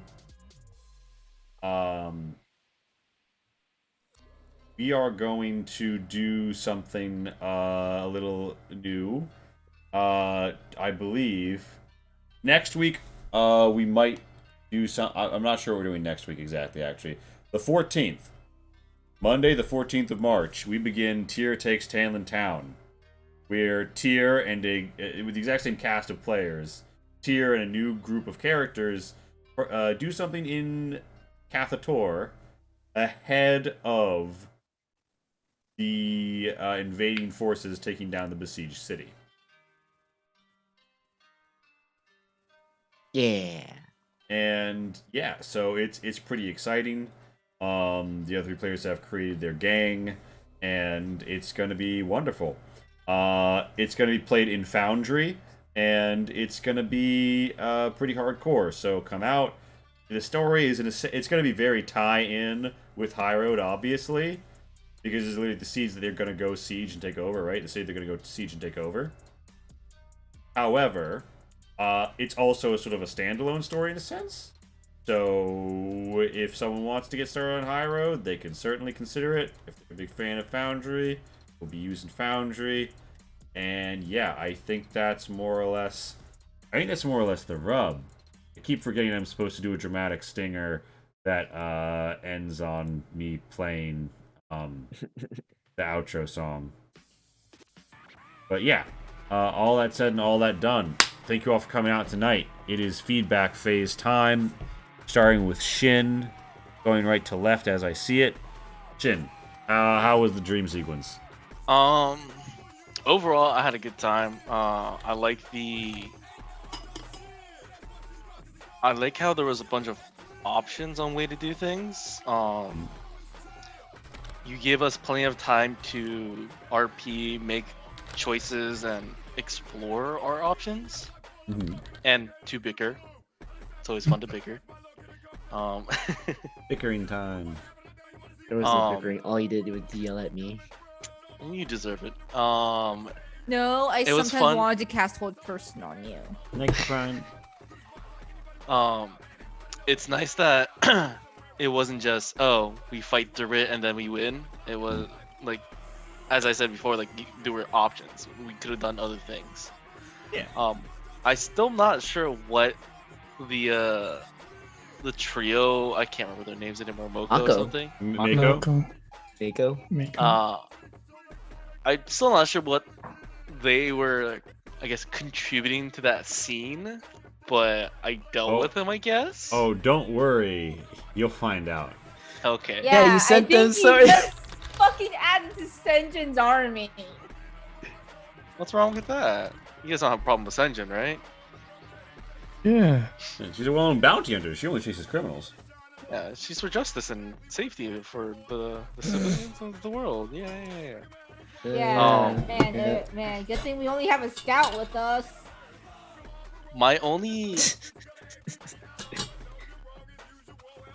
I guess, negative was I was expecting and hoping for that first scene with the face to be a lot more lethal. Because it was like, almost killed you. not really. Between the other things, that's what, like, if we stayed there for like 3 more turns, yes, I think we would in real trouble. But because it more or less only need about 1 turn for most of us to either get out or get close to out, I was expecting, oh yeah, if you stay for like 1 more round, you might die, kind of thing. Yeah, I probably softballed that one compared to what I could have done. But overall, I like that aesthetics. I like how you played it out overall. I think that was good. Just need the numbers to back up the threat. Yeah, because I mean, I was ballparking it because I spent all the time I should have spent prepping, advertising the fact this was potatoes. So it's Darren's fault. It's well spent time. I know what you're talking about. Yeah, the dev streams I keep to change stars these days, so it's no longer a side prep. But yeah, definitely could have tuned up for the players. Yeah, that's my 2 cents. Wonderful. Darren, hit me with it. How do you feel about this? The day of Potato's funeral. It was a sad day that we lost a great great member of this D&D session. Yeah, this team. She's group. buried. But I mean, she'll always be close since she's out on the patio. And so I decided to throw away the dirt. But that was a lot of fun today. Lots of fun RPing. That giant thing was terrifying in my opinion, because that art, nice, and how like at first I didn't see how like you slowly transitioned to like its face showing up. I was like, oh, that's creepy as fuck. I do not want to fight that. Yeah, shout out to Domil. She does phased battle maps on her Patreon. I do some work with her. We're all write encounters to go alongside with them sometimes. So I was just like, fuck it. That was a lot of fun. Lots of interesting lore stuff that's included. I wish I had more time to interact with the book, but I wish I opened the other book. Oh, I guess I kind of did with the weird starfish thing. But I wish, yeah, I just wish I was able to interact with the book some more. Other than that, I did originally do a lot more trippy stuff like the book, honestly. Yeah, 'cause I think that was super interesting. Other than that, I'm excited to see what we do next. Because I think you said yourself you're not quite sure. I'm not quite sure what's going on next either. I'm excited. Okay. And I believe that's it for me. Guy. Anyway. Overall, good session. Always fun seeing what you do with dream sequences. Good suggestion on Kai's part. And yeah, that giant thing was pretty cool to look at as it came closer and closer. And yeah, it's nice seeing different characters pop back up and talk to us as though we're not in a dream. Or yeah. And I look forward to seeing the other three's characters in tier.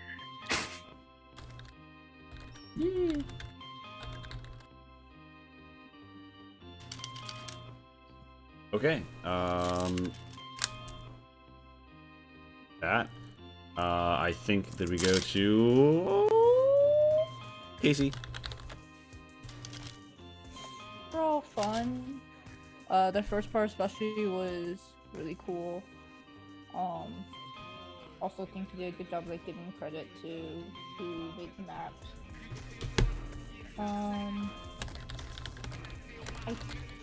And this might just be because this was like the first one that we did like this.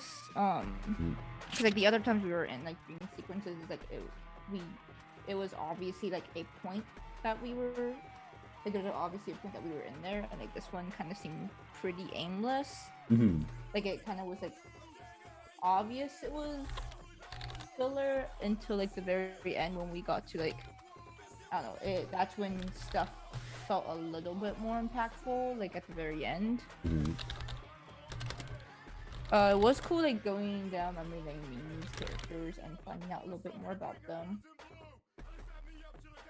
Yeah, just like I think it just felt a little weird. Like again, maybe because it's the first one, but it's like all the other times, it's like oh, there was obviously like a cause of this, and like we're not supposed to be here. But like this one kind of makes it seem like an actual like regular occurrence. So that was just like a little bit of a weird spot to me. But yeah, can't think of much else. Okay. Well, a big thank you to everyone who came out. We will see you next week for surely something, and then the week after that, Tier Takes Tanlin Town begins. So Yeah. get ready for it. It's gonna be hot and fast and ready. So you know, it's gonna be your real Little Caesars experience. Okay. And you know what? Our friends on Malay Saito are. Wait a minute. Oh shit! I think their stream might have just ended. Hold on. Okay. The Man D is doing some late night world building, so we're gonna go raid them. I'll catch you all on the flip. Remember, to spread our positive forces, dreamers.